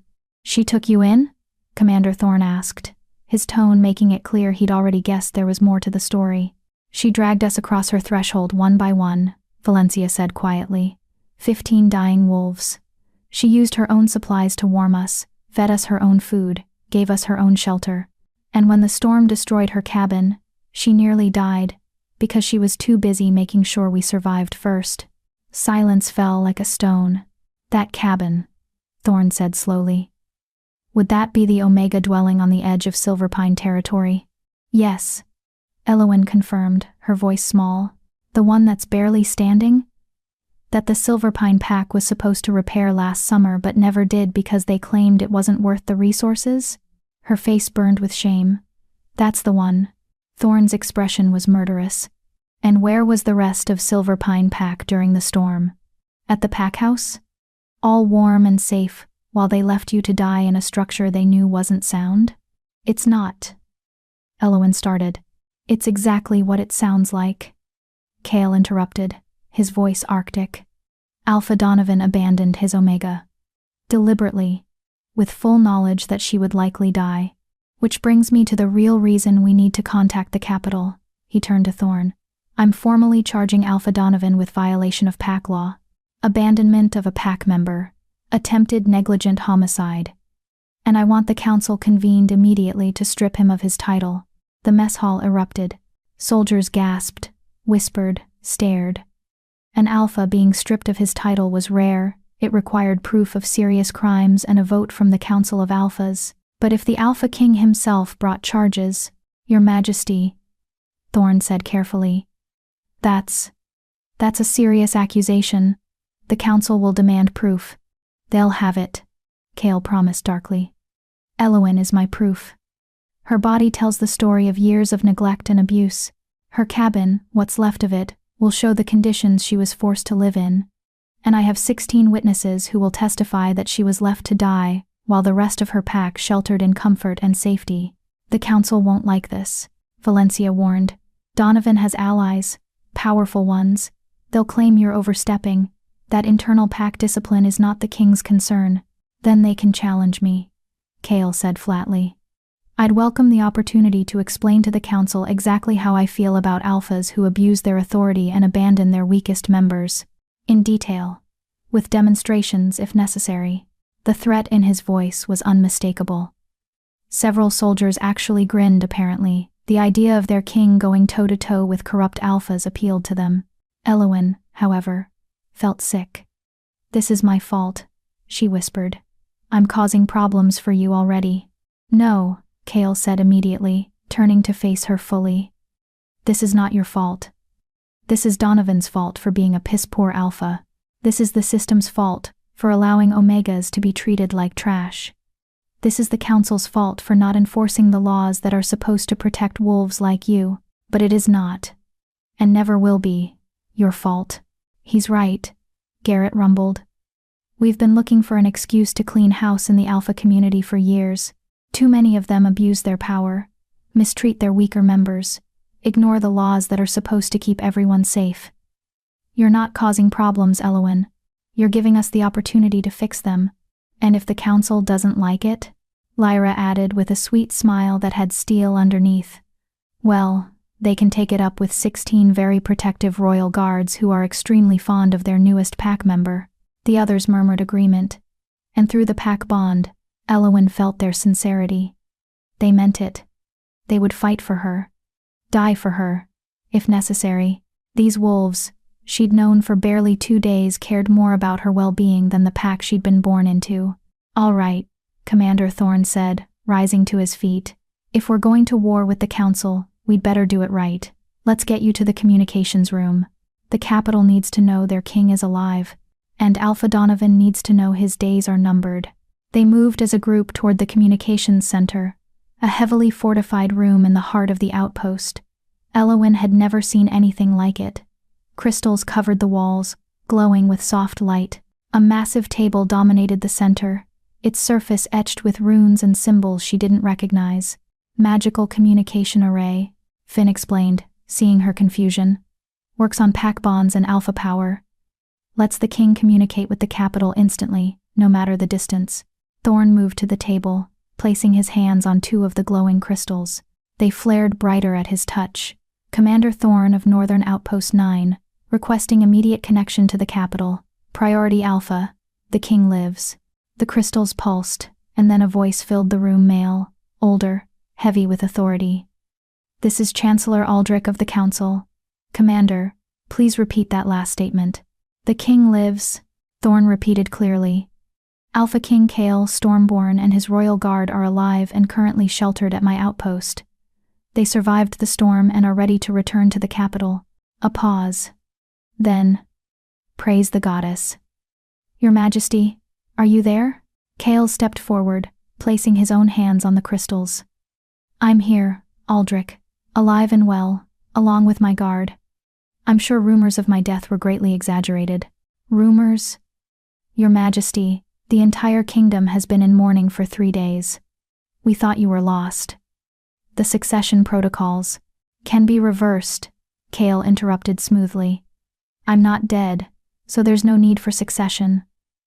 But I do have urgent business that requires the council's immediate attention. Another pause, this one more cautious.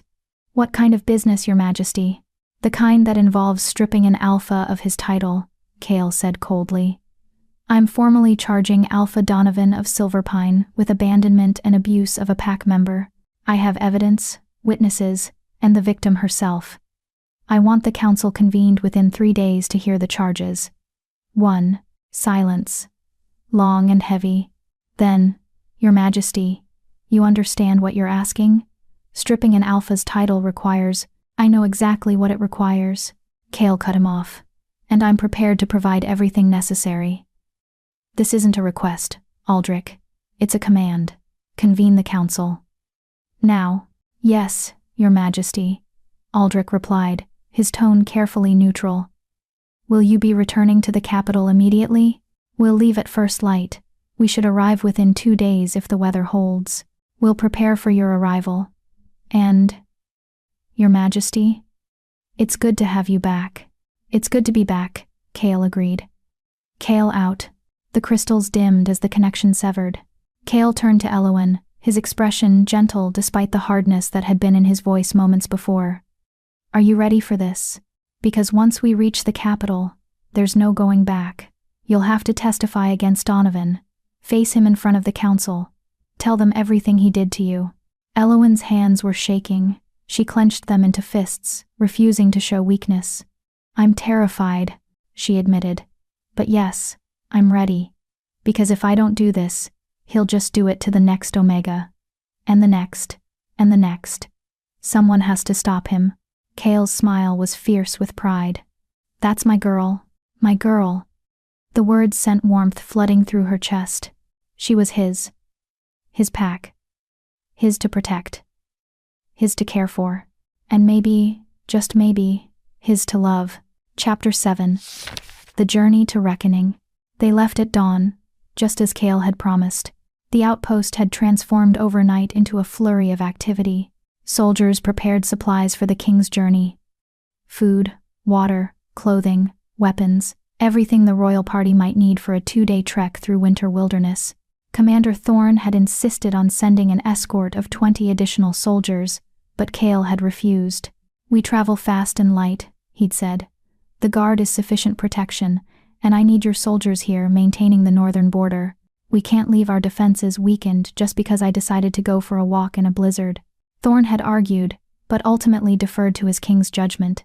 Now, as the sun painted the snow-covered landscape in shades of pink and gold, Elowen stood at the outpost gates with the rest of the pack. She wore new clothes, proper traveling gear that actually fit, courtesy of the outpost's quartermaster who'd stayed up half the night making alterations. Warm pants, a tunic lined with fur, boots that didn't slip off, and a cloak so thick she could barely feel the cold. She felt like a different person, looked like one too, judging by the way soldiers kept sneaking glances at her with expressions ranging from curiosity to respect. Ready? Cale asked, appearing at her side. He'd been in meetings with Thorne for most of the night, planning their route and coordinating security measures for when they reached the capital. He looked tired, but the bond told her he was running on determination and alpha stubbornness. Ready, she confirmed, though her stomach churned with anxiety. They shifted as a group, the transformation now as natural as breathing for Elowen. Her silver-white wolf emerged smoothly, powerful muscles coiling beneath her fur. She'd caught sight of herself in a window earlier and barely recognized the creature staring back. This wolf bore no resemblance to the small, frightened Omega who'd struggled with every shift. This wolf was magnificent. You keep looking at yourself like you can't believe you're real, Lyra said through the pack bond, amusement coloring her mental voice. The small gray wolf padded over, her tail wagging gently. You need to accept it, Elowen. You were always meant to be this. The bond just revealed what was buried. I was an Omega for 14 years. Elowen replied. It's hard to forget that overnight. Then don't forget it, Cale said, his massive black wolf moving to her other side. Remember who you were. Remember what you survived. But don't let it define who you're becoming. They set off northeast, toward the capital city of Lunaris. The formation was the same as yesterday, Garrett on point, Valencia on rear guard, the others forming a protective circle around Cale and Elowen. But today felt different. Today they weren't just surviving, they were going home. Well, they were going to Cale's home. Elowen had no home anymore. Stop that, Cale said through their private link. Stop what? Spiraling. I can feel your anxiety through the bond. You're thinking about what comes next, about the trial, about facing Donovan. Shouldn't I be thinking about those things? She countered. Not yet. Right now, Just run.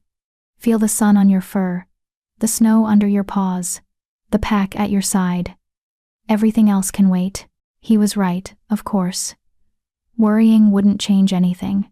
So Eowyn forced herself to focus on the moment, the rhythm of running, the crisp winter air, the companionable presence of wolves who'd become family in an impossibly short time. They traveled for hours, stopping only briefly to drink from streams and rest. The landscape gradually changed as they moved south and east. The deep wilderness of the northern territories gave way to more settled lands, farms, villages, signs of civilization. They gave these places wide berth, avoiding contact with anyone who might slow them down or spread word of the king's survival before he was ready. Around midday, they stopped for a longer rest in a protected grove. The wolves shifted back to human form, grateful for the chance to eat something more substantial than melted snow. The outpost had packed dried meat, hard cheese, and travel-bred simple fare. But welcome after a morning of hard running. Eowyn settled against a tree, accepting food from Finn with a grateful nod. The young wolf had appointed himself her unofficial guardian, always making sure she had enough to eat, enough water, enough warmth. It was sweet, if occasionally overwhelming. "You don't have to mother hen me," she told him gently.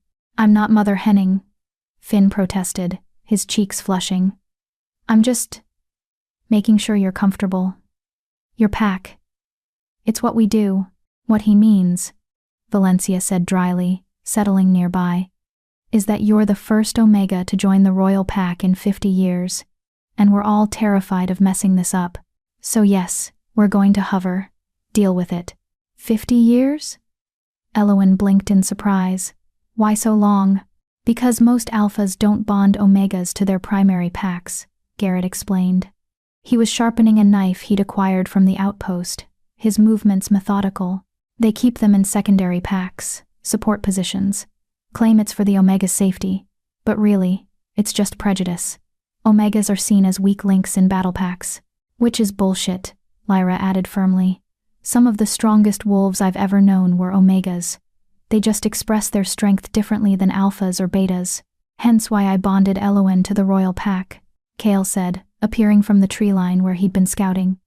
"I don't have time for prejudice or outdated hierarchy nonsense. I need wolves I can trust. Wolves with courage and heart. Eowyn has both in abundance." His casual confidence in her made Eowyn's throat tight. "You barely know me. I know you saved my life without hesitation," Kale replied, settling beside her, close enough that their shoulders touched. "I know you sacrificed everything you had for strangers. I know you stood up to an alpha king when any sane wolf would have submitted. I know enough." "The council won't see it that way," Valencia warned. "They're going to question your judgment, claim the bond was made in haste, without proper consideration. They'll say you were traumatized by the near-death experience and made an emotional decision rather than a strategic one." "Let them," Kale said calmly. "I've spent 10 years as their king. They know I don't make emotional decisions. And if they push too hard..." He smiled, but there was nothing friendly in it. "Well, I can be very persuasive when necessary." "By persuasive, he means terrifying," Finn stage whispered to Eowyn. "I heard that," Kale said, but his tone was amused rather than annoyed. They rested for another hour before resuming their journey. The afternoon passed in a blur of running, broken only by brief pauses to navigate tricky terrain. As the sun began to set, painting the sky in brilliant oranges and purples, Garrett signaled a halt. "We're about 6 hours from the capital," he reported. "We could push through, arrive around midnight. Or we camp here and enter the city at dawn." "Dawn," Kale decided immediately. "I want full visibility when we arrive. No sneaking in under cover of darkness like we have something to hide. Plus, arriving at dawn means the council will have time to convene during the day," Valencia added. "Better to face them when we're all rested, rather than exhausted from an all-night run." They made camp in a sheltered valley, using deadfall to build a fire. It felt strange to be so close to civilization yet still sleeping rough. But none of the wolves complained. This was clearly routine for them. The royal guard spent more time in the field than at the palace, apparently. As darkness fell and stars emerged overhead, the pack settled around the fire. Someone had caught a deer during the afternoon run, and it roasted on a makeshift spit, filling the air with the smell of cooking meat. Elowen's mouth watered, despite having eaten only hours before. "Tell me about the capital," she said to no one in particular. "What's it like?" "Overwhelming," Lyra answered immediately. "Especially if you've never been to a city. Lunaris is home to nearly 50,000 wolves, plus humans and other supernaturals. The noise alone will be shocking. The palace is the oldest structure in the kingdom," Finn added enthusiastically. "Built over 3,000 years ago by the first Alpha King. It's carved into the side of a mountain, with towers that reach so high, you can see them from miles away. It's also a fortress," Garrett said more practically. "Multiple defensive walls, guard posts, every 100 feet, magical wards that would incinerate any unauthorized person who tried to enter. The king's safety is taken very seriously, which is why the council is going to lose their minds when they find out I nearly died in a blizzard," Kale muttered. "I can already hear the lectures about taking unnecessary risks." "To be fair, Your Majesty," Valencia said with a smirk, "you did nearly die in a blizzard. They might have a point." Kale threw a piece of bark at her. She caught it effortlessly, laughing. The easy camaraderie made Elowen smile, but it also highlighted how different this pack was from anything she'd known in Silverpine. These wolves genuinely liked each other, respected each other. No one was scrambling for dominance or putting down weaker members. They just existed together, comfortable and content. "What are you thinking?" Kale asked quietly. He'd moved closer while she was lost in thought, his shoulder pressed against hers. "That I've never seen wolves treat each other like this," she admitted. "In Silverpine, everything was about hierarchy. Who was stronger, who was weaker, who deserved respect, and who didn't. But you all just care about each other, regardless of rank. That's because rank doesn't matter in a real pack," Kale said. "What matters is trust, loyalty, knowing that the wolf beside you will have your back when things go bad. I'd rather have 15 wolves I trust than 100 who only follow me because they're afraid of what happens if they don't." "Is that why you chose them?" Elowen gestured to the others. "Because you trust them?" "I chose them because they chose me first," Kale corrected. "When I became king, the old guard expected me to keep them on. Most of them were corrupt, lazy, more interested in their own power than protecting the kingdom. I fired them all within a week. Then I put out a call any wolf who wanted to serve, regardless of rank or pack affiliation, could apply. These 15 are the ones who showed up, who proved themselves, who stayed when things got hard. I was a Delta when I applied," Garrett admitted. "Middle-rank nobody from a small mountain pack. But I was good at my job, and the king didn't care about anything else. I was Omega," Lyra said quietly. "Like you. Told my whole life I was too weak to fight, too small to matter. But I'm the best tracker in 5 kingdoms, and His Majesty recognized that talent was more valuable than brute strength." Elowen stared at her. "You were Omega?" "Born and raised," Lyra confirmed with a sad smile. "But the king gave me a chance to be more, to prove that Omega doesn't mean worthless. That's why I was so insistent about you joining the pack, Elowen, because I know what it's like to be dismissed and overlooked. And I know what it feels like when someone finally sees your worth. We all have stories," Valencia added. "All of us came from places or situations where we were told we weren't enough. The king gave us the chance to prove otherwise. That's why we'd die for him. Not because he's powerful though he is. Not because he's king though he is. But because he sees us. Really sees us. And he makes us better than we ever thought we could be." The others murmured agreement, and through the bond, Elowen felt their sincerity, their love for their king, their loyalty to each other. She'd stumbled into something rare, something precious. "I don't deserve this," she whispered.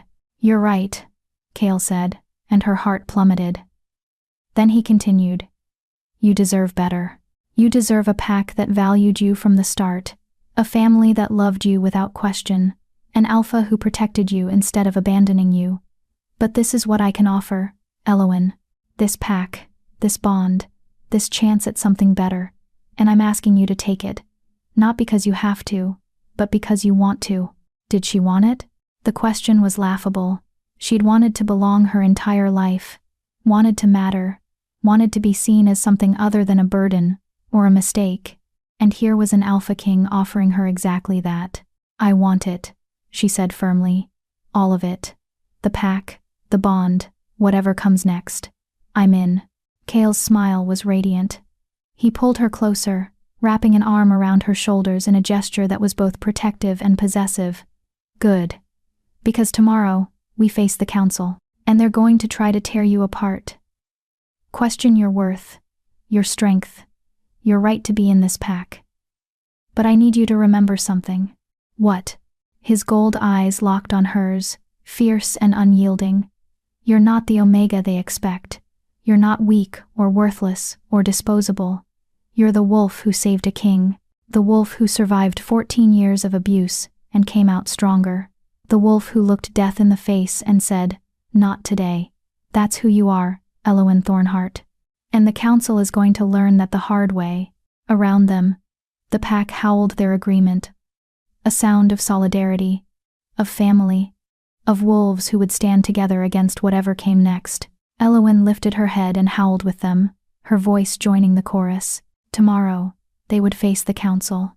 Tomorrow, she would face Alpha Donovan. Tomorrow, her old life would end, and her new one would truly begin. But tonight, she was pack. She was home. She was enough. And nothing would ever take that away from her. Chapter 8. The City of Wolves. Dawn broke over the capital city of Lunaris like a promise. Elowen stood at the crest of a hill, still in wolf form, and stared at the sprawling metropolis below. Nothing could have prepared her for this. Silverpine had been a small pack, maybe 300 wolves at most, scattered across a rural territory. She'd thought that was what a pack looked like. She'd been so wrong. Lunaris stretched as far as she could see. Buildings of white stone and dark wood clustered together in organized chaos, spiraling out from a central mountain like ripples on water. And carved into that mountain, impossible to miss, impossible to ignore, was the palace. It was massive. Towers that pierced the clouds, walls that gleamed like pearl in the morning light, bridges and walkways that connected different sections in a complex web of architecture, flags bearing the royal crest. A wolf's head crowned with stars flew from every tower, snapping in the wind. "Overwhelming, isn't it?" Lyra's voice came through the pack bond, warm with understanding. "That's one word for it," Elowen managed. Her wolf wanted to tuck tail and run. This was too much, too big, too everything. She was just an Omega from nowhere. She didn't belong in a place like this. "Yes, you do," Kale said firmly through their private link. He moved to stand beside her, his massive black wolf, a solid presence. "You belong wherever I say you belong. And I say you belong here, at my side, in my pack, in my home. Understand?" She wanted to argue, wanted to list all the reasons why this was insane. But the bond wouldn't let her lie to him, and the truth was, she wanted to believe him. Wanted to believe she could be more than the scared, starving Omega who'd been left to die. "I understand," she replied quietly. "Good. Now, let's go make an entrance." They descended toward the city as the sun climbed higher. The closer they got, the more wolves Elowen sensed, hundreds, thousands of individual presences pressing against her awareness. Most were distant, background noise, but some were powerful enough that she felt them like physical touches. Alphas, dozens of them, all in one place. Her wolf whimpered, every instinct screaming at her to submit, to hide, to make herself small and invisible. Only Kale's presence through the bond kept her moving forward, his power wrapped around hers like armor, shielding her from the worst of the dominant pressure. "Stay close," he commanded through the pack link. "Once we enter the city, everyone will know I'm back. There will be crowds, curiosity, wolves trying to get close. The guard will keep them at a distance, but you need to stay within the formation. Don't wander off." "Wasn't planning on it," Elowen assured him. They reached the outer gates, massive structures of iron and magic that could probably withstand a siege by an army. Guards in silver armor stood at attention, their eyes widening as they recognized the approaching wolves. "The king," one of them shouted. "The king has returned." The gates swung open, and chaos erupted. Wolves poured out of buildings, drawn by the commotion. Shifted and unshifted, they lined the streets, falling to their knees as Kale passed. Some were crying, openly weeping with relief. Others cheered, their voices joining in a roar that echoed off the stone buildings. Long live the king! The king has returned. Blessed be the Alpha King. The noise was overwhelming. The crowd was suffocating. Elowen pressed closer to Kale, grateful for the guard formation that kept the masses at bay.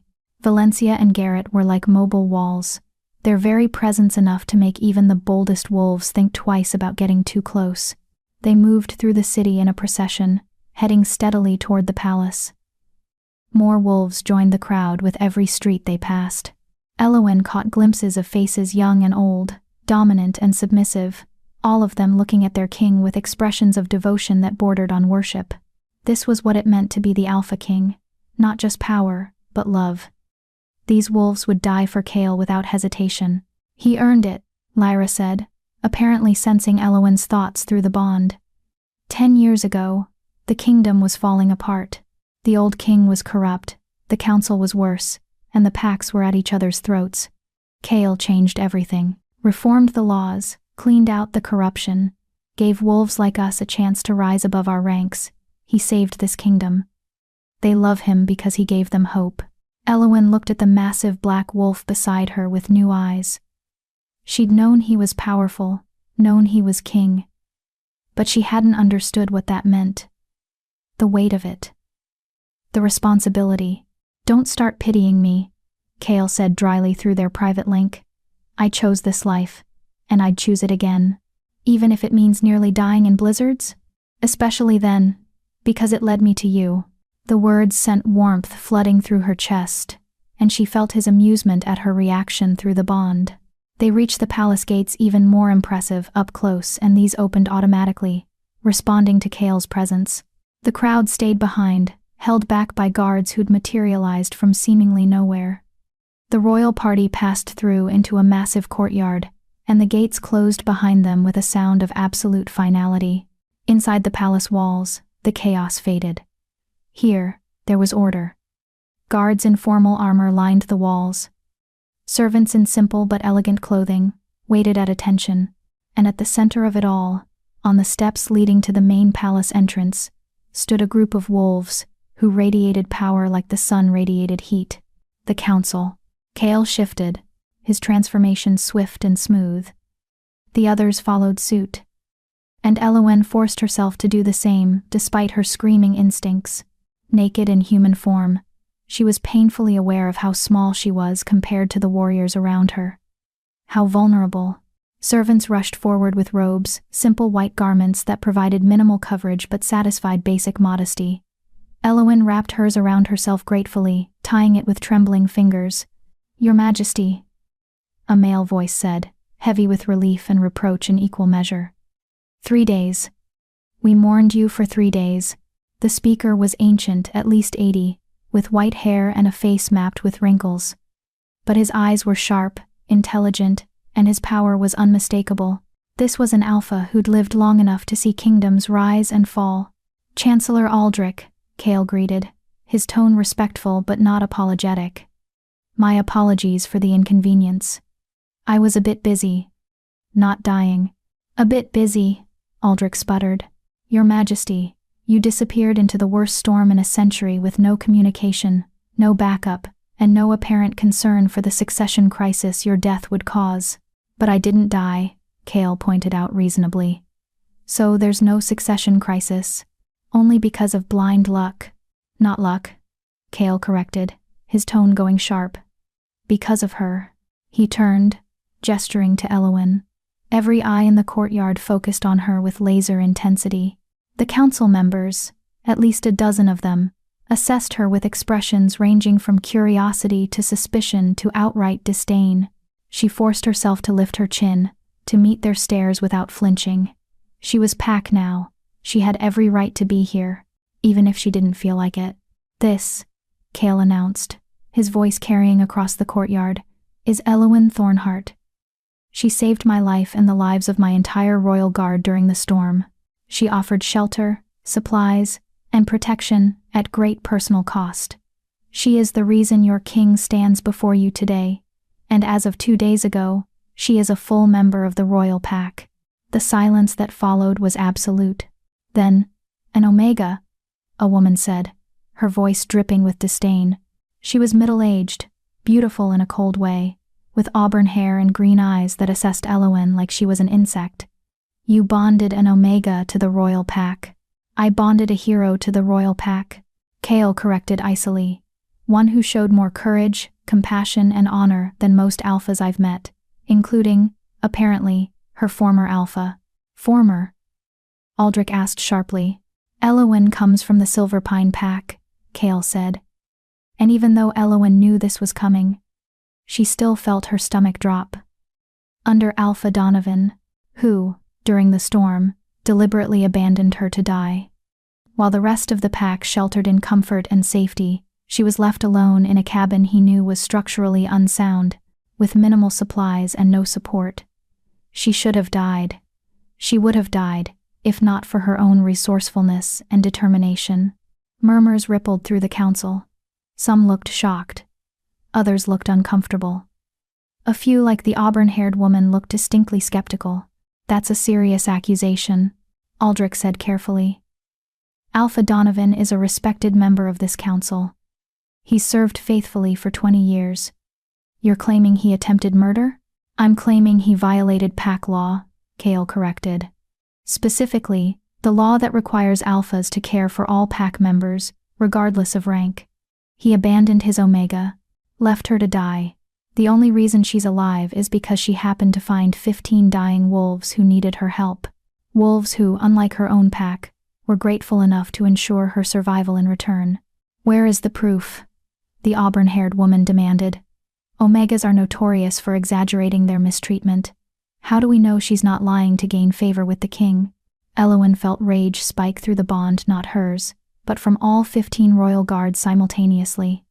They didn't like hearing her called a liar.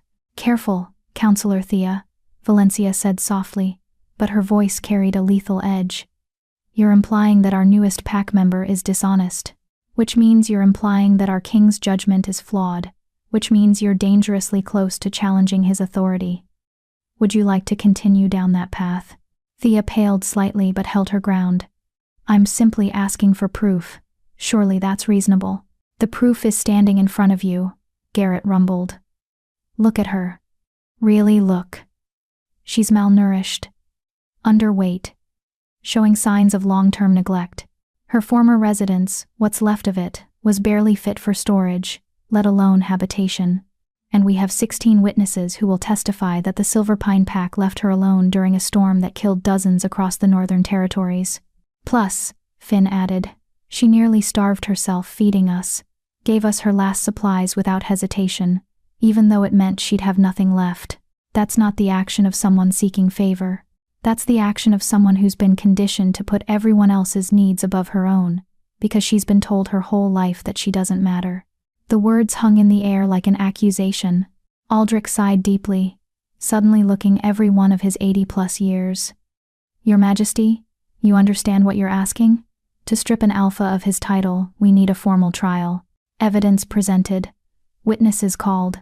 The accused given a chance to defend himself. It could take weeks. Then we start immediately, Kale said. Send word to Alpha Donovan. Tell him he's been summoned to the capital to answer charges of abandonment and abuse. Tell him he has 3 days to arrive, or we proceed without him. And if he refuses to come? Thea asked. Kale's smile was cold and utterly without mercy. Then I'll go to Silverpine and drag him here myself, in chains if necessary, because one way or another, he will answer for what he did. Not just to Elowen, but to every Omega who's been mistreated under his watch. Justice delayed is justice denied, and I'm done watching corrupt alphas abuse their power. Here, someone called from behind the council. Elowen couldn't see who, but several other voices murmured agreement. Aldrich closed his eyes briefly, as if gathering strength. When he opened them, there was resignation in their depths. Very well, Your Majesty. I'll send the summons today. The trial will convene in 1 week that gives Alpha Donovan time to travel and prepare his defense. Is that acceptable? It's acceptable, Kale agreed. Elowen will stay at the palace under my protection until the trial concludes. No one, and I mean no one, is to approach her without my explicit permission. She's under royal protection now. Any harm that comes to her will be considered an attack on the crown itself. The threat was clear. Touch Elowen, and face the Alpha King's wrath. Of course, Your Majesty, Aldrich said. Now, if you'll excuse us, we have much to prepare. Welcome home, Your Majesty. We're grateful to have you back. The council dispersed, though Elowen caught several of them casting looks back at her, some curious, some calculating, some openly hostile. She tried not to let it show how much their attention unnerved her. Come, Cale said, offering her his hand. Let me show you your new home. She took his hand, and he led her up the palace steps. The royal guard fell into formation around them, a protective cocoon against the world. As they passed through the massive doors into the palace proper, Elowen caught sight of her reflection in a polished shield hanging on the wall. A small woman in a simple white robe, dwarfed by warriors, holding the hand of a king. She looked terrified, but she also looked determined. 1 week. In 1 week, she would face Alpha Donovan in front of the entire council.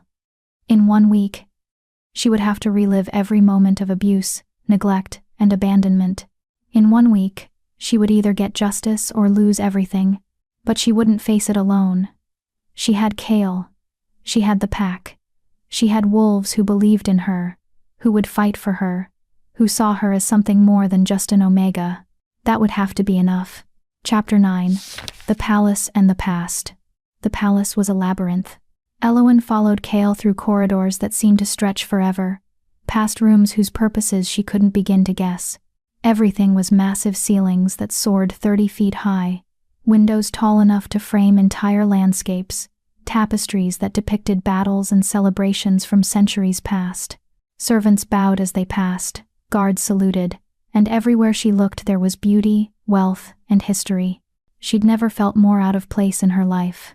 Stop it, Cale said quietly, his hand still holding hers. I can feel your anxiety through the bond. You belong here, Elowen. I'm an Omega, wearing a borrowed robe in a palace that probably costs more than my entire pack's territory, she muttered. I think a little anxiety is warranted. Former pack, he corrected gently. And yes, the palace is expensive. It's also been my prison for 10 years. Stone and gold don't make a home, Elowen. People do. And right now, you're the only person here I actually want around. The admission was so raw, so honest, that she felt it echo through their bond. Loneliness. Despite being surrounded by thousands of wolves, by servants and guards and counselors, Cale was lonely. The crown is heavy, Lyra said softly through the pack bond. She and the others had been trailing behind, giving their king and his newest pack member a semblance of privacy. He carries the weight of the entire kingdom, makes decisions that affect millions. Every day, wolves come to him with problems, complaints, requests, but almost no one asks how he's doing, if he's all right, if he needs anything. That's why we're so protective of him, Garrett added. We're not just his guards, we're his family, the only wolves he can truly trust. And now you're family too, Finn said cheerfully, which means you get to see the fun parts, like his private quarters. Very few people are allowed in the king's personal chambers. It's considered a huge honor. They stopped in front of an ornate door, dark wood, carved with wolves and stars, handles shaped like crescent moons. 2 guards stood at attention on either side, their faces carefully neutral despite the obvious curiosity in their eyes. Your Majesty, they said in unison, bowing. At ease, Cale replied. I'll be in my quarters for the next few hours. No interruptions unless it's an emergency. And by emergency, I mean the palace is on fire, or we're under attack. Counselor Thea, wanting to lecture me about proper protocol, does not qualify. The guard's lips twitched with suppressed smiles. Understood, Your Majesty. Cale opened the door and gestured for Elowen to enter. She stepped through, and her breath caught. The room was enormous but somehow still felt intimate. A massive bed dominated one wall, easily large enough for 5 people covered in furs and pillows. Windows stretched from floor to ceiling, offering a view of the city below and the mountains beyond. A fireplace large enough to stand in crackled with warmth. Books lined the walls, thousands of them, covering every subject imaginable. But what struck her most was how lived in it felt. Unlike the formal corridors and staterooms they'd passed, this space was personal. A half-finished chess game sat on a side table. Papers covered a massive desk, many with notes scrawled in margins. A worn armchair sat by the fire, a blanket draped across it like someone had just been reading there. This wasn't the Alpha King's quarters. This was Kale's home. The Royal Guard has their own wing, Kale explained, releasing her hand to close the door. But they're close if we need them. This floor is private, my quarters, a few guest rooms, and space for Pack. You'll stay here. Here? Elowen squeaked. In your quarters? In the guest room attached to my quarters, he clarified, moving to open a connecting door she hadn't noticed. But yes, here. Close enough that I can protect you, far enough that you have privacy if you need it. The guest room was smaller but no less beautiful.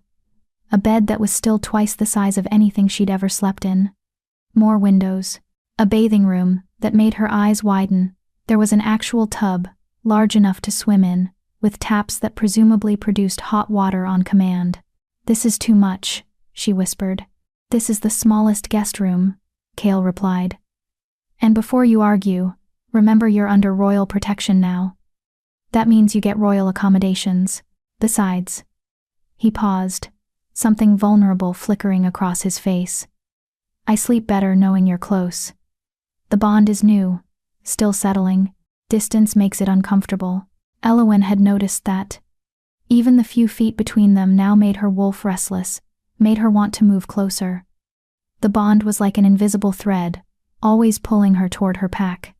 Toward Kale. I'll stay, she said, but I need to contribute somehow.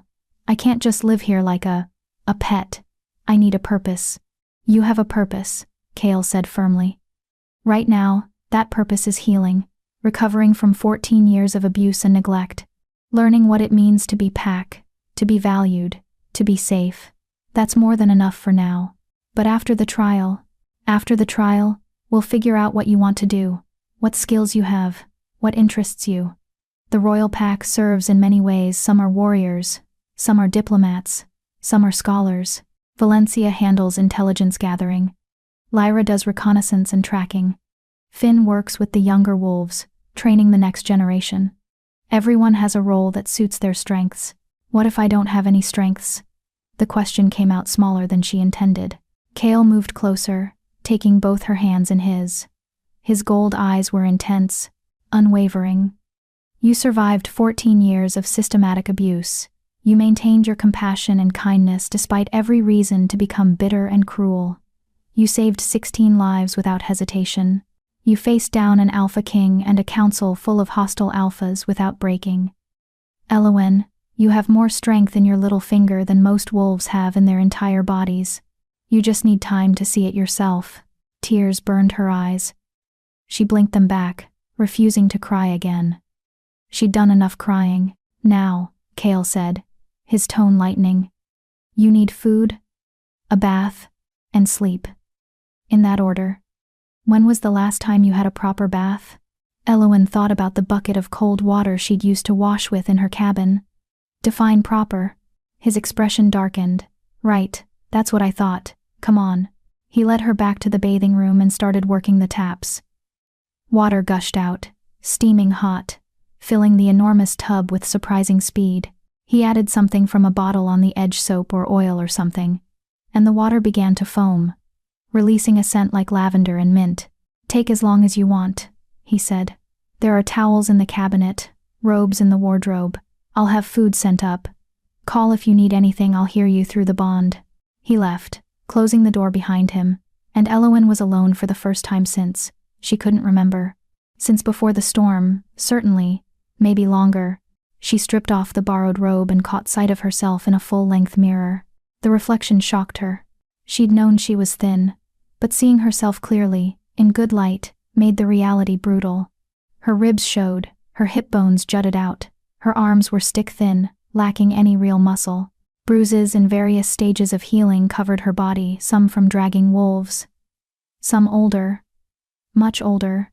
This was what 14 years of neglect looked like. This was what Alpha Donovan had done to her. Rage, sudden and fierce, burned through her chest. Not just at Donovan, but at everyone. At Beta Thomas, who'd told her to stay away. At Catherine, who'd laughed. At every wolf who'd walked past her, day after day, and decided she wasn't worth helping. At herself. For believing them when they said she deserved it. Never again, she whispered to her reflection. Never again. She sank into the hot water, and the moan that escaped her was entirely involuntary. It was perfect, hot enough to make her skin pink, soft enough to feel like silk. The scent wrapped around her, soothing nerves she hadn't realized were frayed. She dunked her head under, letting the water saturate her hair, wash away days of dirt and dried sweat and fear. When she surfaced, she found soap and shampoo on a shelf within reach.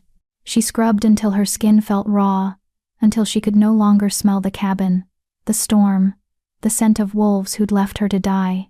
She washed her hair 3 times, working out tangles with patient fingers, until it felt clean for the first time in longer than she wanted to admit. She stayed in the water until it began to cool, then reluctantly climbed out. The towels were impossibly soft, thick enough to wrap around herself twice. The robe in the wardrobe was similar, heavy silk in deep blue, embroidered with silver stars. It was too beautiful for someone like her, but Cale had said she belonged here, that she deserved this. Maybe if she wore it long enough, she'd start to believe him. She emerged from the bathing room to find food waiting, a tray laden with roasted meat, fresh bread, cheese, fruit, and some kind of pastry that smelled like heaven. Her stomach growled so loudly she heard Cale laugh through the connecting door. "Eat," he called. "All of it. I can order more if you're still hungry." She ate. Slowly at first, afraid her shrunken stomach would rebel. But the food was so good, so rich and flavorful, that she couldn't stop. She ate until she was actually, genuinely full, a sensation so foreign she almost didn't recognize it. A knock at the main door interrupted her food coma. She heard Cale answer it, heard low voices.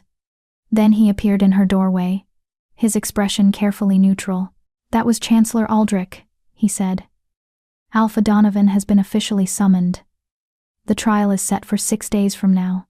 He's already responded he'll be here in 4 days, and he's bringing witnesses to refute the charges." Elowen's appetite vanished. "Witnesses? Who?" "Beta Thomas, for one. Catherine. A few others from your pack." Cale's jaw clenched. "They're going to claim you're lying, that you were treated fairly, that the cabin was adequate, that you chose to stay behind during the storm. They're going to make me look like the villain," Elowen said flatly. It's what they'd always done. Twisted the truth until she was the problem, the burden, the wolf who caused trouble just by existing. "Let them try," Cale said, and there was steel in his voice. "We have evidence they can't refute. We have your physical condition, documented by our pack healer. We have testimony from 16 royal guards. We have the remains of your cabin, which anyone can see was unfit for habitation. And most importantly," he moved closer, crouching down so they were eye level, "we have you. Your truth, your story, your courage. They can't twist that, Elowen. Not when you have the full power of the crown behind you. What if the council doesn't believe me?" The fear tasted bitter on her tongue. "What if they side with Donovan? Then they'll learn a very hard lesson about what happens when they cross their king," Cale said quietly. "Because I won't let them hurt you, Elowen. I won't let them dismiss you or diminish you or send you back to that hell. Even if I have to dissolve the council and rule by decree, I will keep you safe. Do you understand? You are pack. You are mine, and I protect what's mine." The possessiveness should have scared her, should have made her want to run, but all she felt was safe, cherished, protected for the first time in her life. "Thank you," she whispered. "Don't thank me for doing the bare minimum," he replied. "Thank me after we win this trial and Donovan loses everything. That's when the real victory comes." He stood, heading back to his own room, but he paused in the doorway. "Get some sleep, Elowen. You're exhausted. I'll be right next door if you need anything. And the pack, they're all close. You're not alone anymore." "I know," she said. And she did. Through the bond, She could feel them. Valencia, already asleep in her quarters. Garrett, on patrol. Lyra, reading something in the library.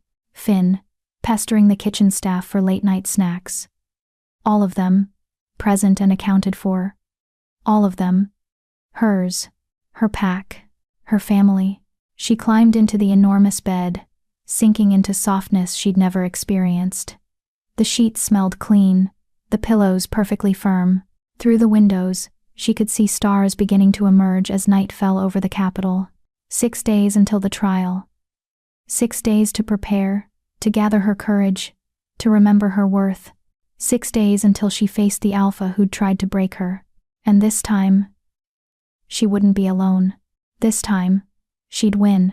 Chapter 10. The Trial of Truth. 4 days passed in a blur of preparation and mounting tension. Kale had assembled an entire team to prepare for the trial. A pack healer named Dr. Soren had examined Elowen thoroughly, documenting every sign of malnutrition, every old bruise, every indication of long-term neglect. He'd been kind but clinical, his report reading like an indictment of everything Alpha Donovan had allowed to happen under his watch. Valencia had gathered evidence testimony from outpost soldiers who'd seen Elowen's condition, statements from merchants who'd sold to Silverpine Pack, and noted how the Omega was never provided adequate supplies, even records from pack gatherings where Elowen's absence had been noted and dismissed. And Kale himself had worked with Elowen for hours each day, helping her prepare her testimony, teaching her how to stand before the council, how to speak with confidence, how to hold her ground when Donovan's witnesses tried to tear her apart. Remember, he told her over and over, you're not the frightened Omega they left behind. You're Pack now, Royal Pack. You stand before them as an equal, not a subordinate. Now, on the morning of the trial, Elowen stood in front of a mirror while Lyra helped her dress, not in the simple robes she'd been wearing, but in formal attire befitting a member of the Royal Pack, deep blue pants and tunic that matched Kale's colors, with silver embroidery that caught the light. Her hair had been washed and braided in an intricate style that Lyra insisted was traditional for pack members appearing before the council. You look fierce, Lyra said, standing back to admire her work. Like a warrior. I don't feel like a warrior, Elowen admitted. Her hands were shaking, her stomach churned with anxiety. I feel like I'm about to throw up. That's normal, Valencia said from the doorway. She was already dressed in similar formal attire, her auburn hair pulled back in a severe style that made her look even more intimidating. I threw up before my first council appearance. The key is not letting them see you're nervous. They're going to tear me apart, Elowen whispered. Only if you let them, Kale said, entering through the connecting door. He was magnificent, in full royal regalia, black and silver, with the crown of stars resting on his dark hair. But his gold eyes were soft as they met hers. And I won't let that happen. None of us will. Through the bond, Elowen felt the others gathering. Garrett, Finn, and the rest of the royal guard, all dressed formally, all ready to stand with her. Their support flowed through the pack connection like warm honey, steadying her nerves. It's time, Kale said, offering his hand. She took it, and together they walked through the palace halls toward the council chamber. The corridors were lined with wolves, servants, guards, courtiers, all of them, watching the procession, with expressions ranging from curiosity to support to barely concealed hostility. News of the trial had spread through the capital like wildfire. Everyone knew what was happening today. Everyone had an opinion. The council chamber was enormous, a circular room with tiered seating rising up on all sides, designed so that everyone could see the center floor where the accused and accuser would stand.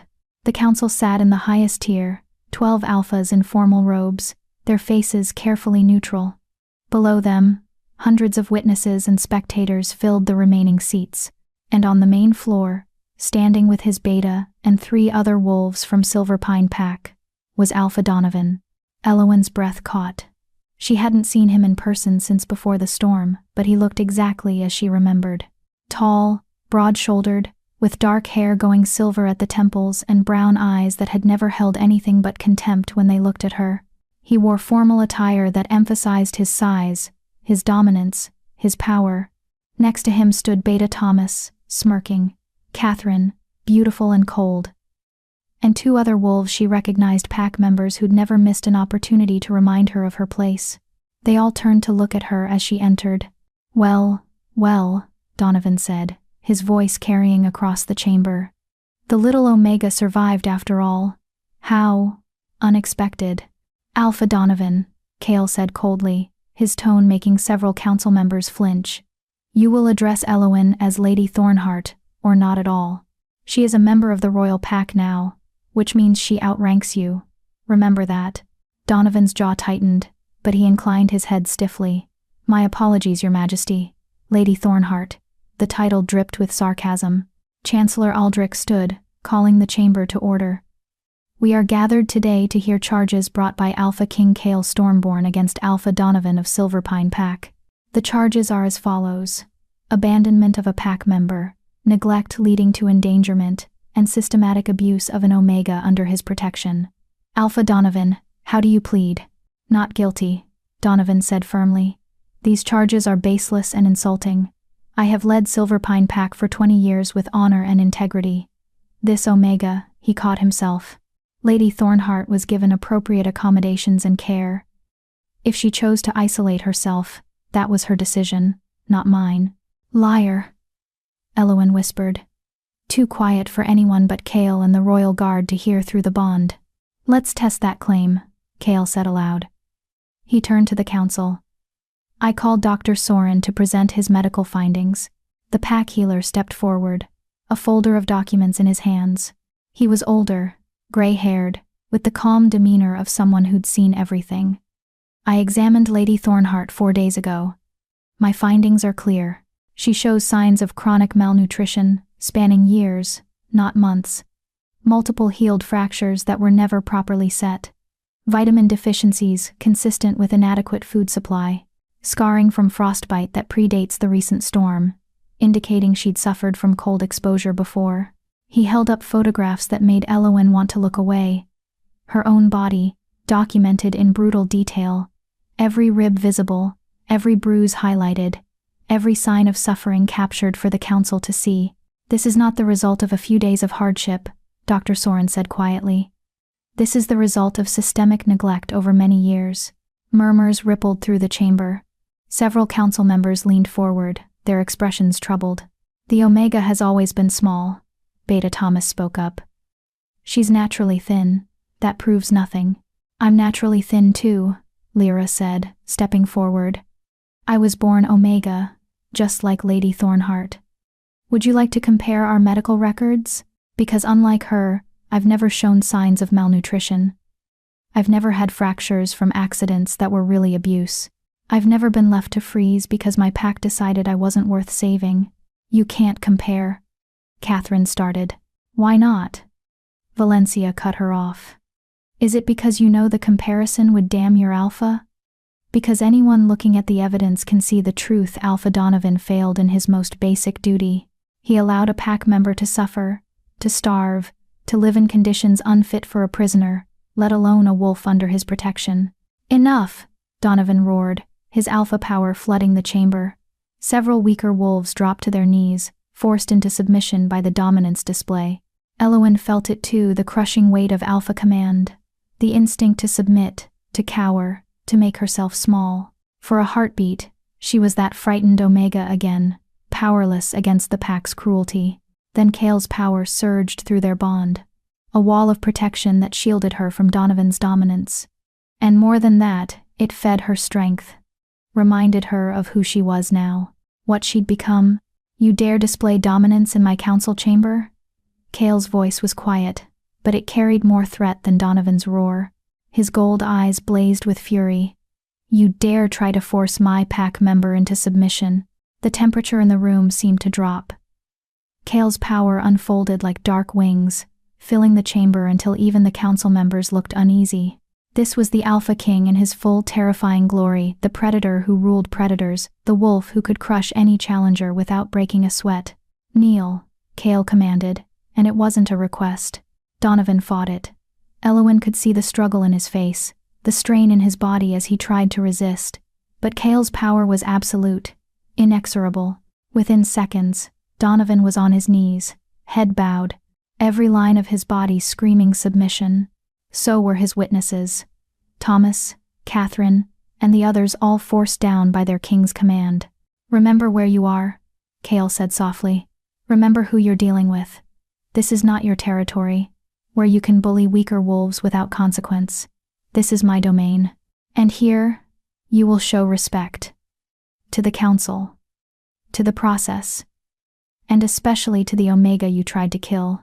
He released the command, and Donovan struggled to his feet, his face mottled with rage and humiliation. "Now," Cale continued, his tone returning to something approaching normal. "Let's discuss the storm. Chancellor Aldrich, would you present the weather reports?" Aldrich stood, holding up several documents. According to meteorological records, the storm warning was issued 3 days before the blizzard hit. All packs in the Northern Territories were advised to gather their members and ensure adequate shelter. The storm was predicted to be the worst in a century, temperatures low enough to kill within hours, wind speeds capable of destroying buildings, snow accumulation of up to 10 feet in some areas. He looked directly at Donovan. "Alpha Donovan, did you receive these warnings?" "I did," Donovan admitted. "And did you gather your pack?" "I gathered those who mattered, those who contributed, those who deserved protection." The admission hung in the air like a condemnation. "So you admit," Cale said slowly, "that you consciously decided Lady Thornheart did not deserve protection, that you deliberately left her behind, while the rest of your pack sheltered in safety. She chose to stay in her cabin." Catherine spoke up. "We invited her to the pack house. She refused." "That's a lie," Elowen heard herself say. The words came out stronger than she expected, amplified by the bond, by Cale's power flowing through her. "Beta Thomas specifically told me not to come. He said I'd be a waste of resources, that you didn't have room for dead weight." "Prove it," Thomas sneered. "It's your word against mine, Omega." "Who do you think they'll believe?" "They'll believe her," Finn said, stepping forward. "Because we investigated, talked to the pack members who witnessed the conversation, found 3 wolves who heard Beta Thomas tell Lady Thornheart to stay away. Wolves who were so ashamed of their alpha's actions that they've agreed to testify." "Traitors," Donovan snarled. "Conscientious objectors," Garrett corrected. "Wolves who understand that pack law exists for a reason, that alphas who abuse their power deserve to lose it." "Bring forward the witnesses," Aldrich commanded. 3 wolves entered the chamber, 2 women and a man, all looking nervous but determined. Elowen recognized them from Silverpine, though she'd never spoken to them much. They'd been mid-rank wolves, betas who kept their heads down and followed orders. Until now, one by one, they testified. Confirmed that Thomas had told Elowen to stay away, described the conditions of her cabin, the holes in the roof, the walls that barely kept out the wind, the minimal supplies she'd been allocated, talked about how they'd wanted to help but had been forbidden by their alpha, threatened with exile if they showed the Omega any kindness. By the time they finished, several council members were openly glaring at Donovan. "Is this true?" Aldrich demanded. "Did you forbid your pack from helping Lady Thornheart?" "She didn't need help," Donovan said, but his voice lacked conviction. "She was Omega. They're naturally resilient. They survive." "I barely survived," Elowen said, finally finding her voice. She stepped forward, away from Cale's protective presence, and faced the council directly. "For 14 years, I lived in that cabin, alone, cold, hungry. I was given the minimum supplies to keep me alive because pack law required it, but nothing more. No repairs when the roof leaked, no extra food when winter made hunting impossible. No medical care when I was injured. I was invisible, worthless, a burden that Alpha Donovan tolerated only because the law said he had to." Her voice grew stronger with each word, fed by years of suppressed anger and pain. "When the storm came, I wasn't surprised to be left behind. I'd been left behind my whole life. What surprised me was that I survived, that I found wolves who needed my help, and for the first time, I had something to offer. For the first time, I mattered, and those wolves, complete strangers, showed me more care, more respect, more basic decency in 2 days than my own pack showed me in 14 years. She turned to look at Donovan, meeting his eyes without flinching. You tried to kill me. Maybe not with your own hands, but through neglect, through abandonment, through systematic abuse that made my life so unbearable that dying in the storm probably seemed merciful. But I didn't die. I survived. And now I'm going to make sure you never do this to another Omega. Never make another wolf feel like they're disposable. Never get to hide behind your authority while wolves suffer under your watch. Silence. Absolute, ringing silence. Then Counselor Thea stood. I moved to strip Alpha Donovan of his title, effective immediately. The evidence is overwhelming. The testimony is damning. This wolf is unfit to lead. Seconded. Another counselor called. All in favor? Aldrich asked. 12 hands rose. Not one dissenting voice. Alpha Donovan, Aldrich said formally. By unanimous vote of this council, you are hereby stripped of your title and authority. The Silverpine Pack will be placed under interim leadership until a new alpha can be chosen. You are barred from holding any position of authority within the pack structure, and you will serve 1 year of community service under royal supervision as penance for your crimes. Donovan's face went white, then red, then purple with rage. You can't, she's just an Omega. You're destroying me over an Omega? No, Kale said coldly. We're holding you accountable for your actions, something that should have happened years ago. Be grateful I'm only taking your title. I could take your freedom, your life. But I'm giving you a chance to learn what it means to serve, to be at the bottom of the hierarchy, to understand what you put Lady Thornheart through. Use it wisely. Guards moved forward to escort Donovan from the chamber. He fought them, shouting obscenities, making threats. Beta, Thomas, and Catherine were also removed, their positions revoked, their shame complete. And Elowen stood in the center of the chamber, shaking, barely able to believe it was over. You did it, Lyra whispered through the bond. You won. We won, Elowen corrected, looking at the 15 wolves who surrounded her, who'd fought for her, who'd made her believe she was worth fighting for. Kale stepped forward and pulled her into his arms, right there in front of the council and hundreds of witnesses. The embrace was fierce, protective, possessive. I'm so proud of you, he murmured against her hair. So damn proud. Through their bond, she felt his emotions pride. Yes, but also relief, satisfaction, and something deeper. Something that felt suspiciously like love. Your Majesty, Aldrich said, his voice gentle. If I may ask, what will become of Lady Thornheart now? She can't return to Silverpine. She won't, Kale said, not releasing Elowen. She's royal pack. She stays with us. For as long as she wants. And what if she wants forever? Garrett asked, his tone carefully casual. Kale pulled back just enough to look at Elowen, his gold eyes searching hers. Then forever is what she gets. If that's what she wants. Was it what she wanted? Elowen thought about her old life, the cabin that no longer existed, the pack that had never wanted her, the loneliness that had been her constant companion. Then she thought about her new life, the palace full of warmth, the pack that had claimed her as family, the king who looked at her like she was precious. Forever sounds good, she whispered. Kale's smile was radiant. Then forever it is. He kissed her forehead, and the gesture was so tender, so full of promise, that Elowen felt tears slip down her cheeks. But these weren't tears of pain or fear. These were tears of joy. The council erupted in applause, and the royal guard howled their approval. The sound filled the chamber, echoed through the palace, rang out across the capital, and Elowen Thornheart, formerly the weakest Omega in Silverpine Pack, now a full member of the royal pack, stood tall and smiled. She'd saved 15 wolves in a blizzard, and in return, they'd saved her. Epilogue. 1 year later, the coronation ceremony was traditionally held in spring, when the snows melted and the kingdom celebrated renewal. But this year, it had a significance beyond tradition. Elowen stood before the council chamber, now familiar territory, wearing robes of silver and blue. Her hair had grown longer. Her body had filled out with proper nutrition and care. She looked healthy, strong, like someone who belonged in a palace, like someone who belonged next to a king. Elowen Thornheart, Chancellor Aldrich said formally, his voice carrying across the chamber packed with witnesses. You have served this kingdom with honor, courage, and dedication. You have proven yourself worthy of the royal pack 100 times over. And now, your king wishes to bestow upon you the highest honor within his power to grant." Kale stepped forward, a small crown in his hands. Not as elaborate as his own. This one was simpler, more delicate, crafted from silver and set with moonstones. "Elowen," he said softly, loud enough for only her to hear. "I'm offering you a choice. Be my mate, my queen.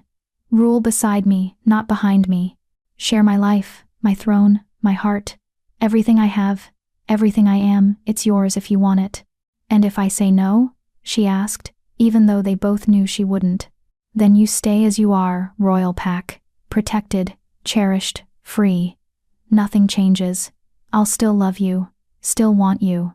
But the choice has to be yours, Elowen. Always yours." She looked out at the gathered wolves. At Valencia and Garrett and Lyra and Finn and the rest of her pack family. All of them beaming with pride. At the council members who'd grown to respect her over the past year. At the citizens who'd heard her story and made her a symbol of hope for Omegas everywhere. Then she looked at Kale the Alpha King, who'd seen her worth when no one else had, who'd protected her and believed in her and loved her with a fierceness that still took her breath away. "Yes," she said clearly. "Forever and always, yes." He placed the crown on her head, and the chamber exploded with applause and howls and celebration. Kale pulled her into his arms and kissed her properly this time. Deeply, the kind of kiss that promised forever. When they finally broke apart, Elowen was breathless and laughing. "Your Majesty," she said formally, grinning. "My queen," he replied, equally formal, equally amused. Then, together, they turned to face their kingdom. Elowen Thornheart had once been the Omega no one wanted. The wolf left to die in a blizzard. The invisible, disposable, worthless creature at the bottom of the hierarchy. Now she was Queen Elowen Stormborn, mate to the Alpha King, voice for the voiceless, champion of the forgotten, and she would make sure that no Omega ever felt as alone as she once had. That was her promise, her purpose, her forever. The weak exist to serve the strong, that's what they'd told her. But she'd learned the truth. The strong exist to protect the weak, to lift them up, to see their worth. And that made all the difference.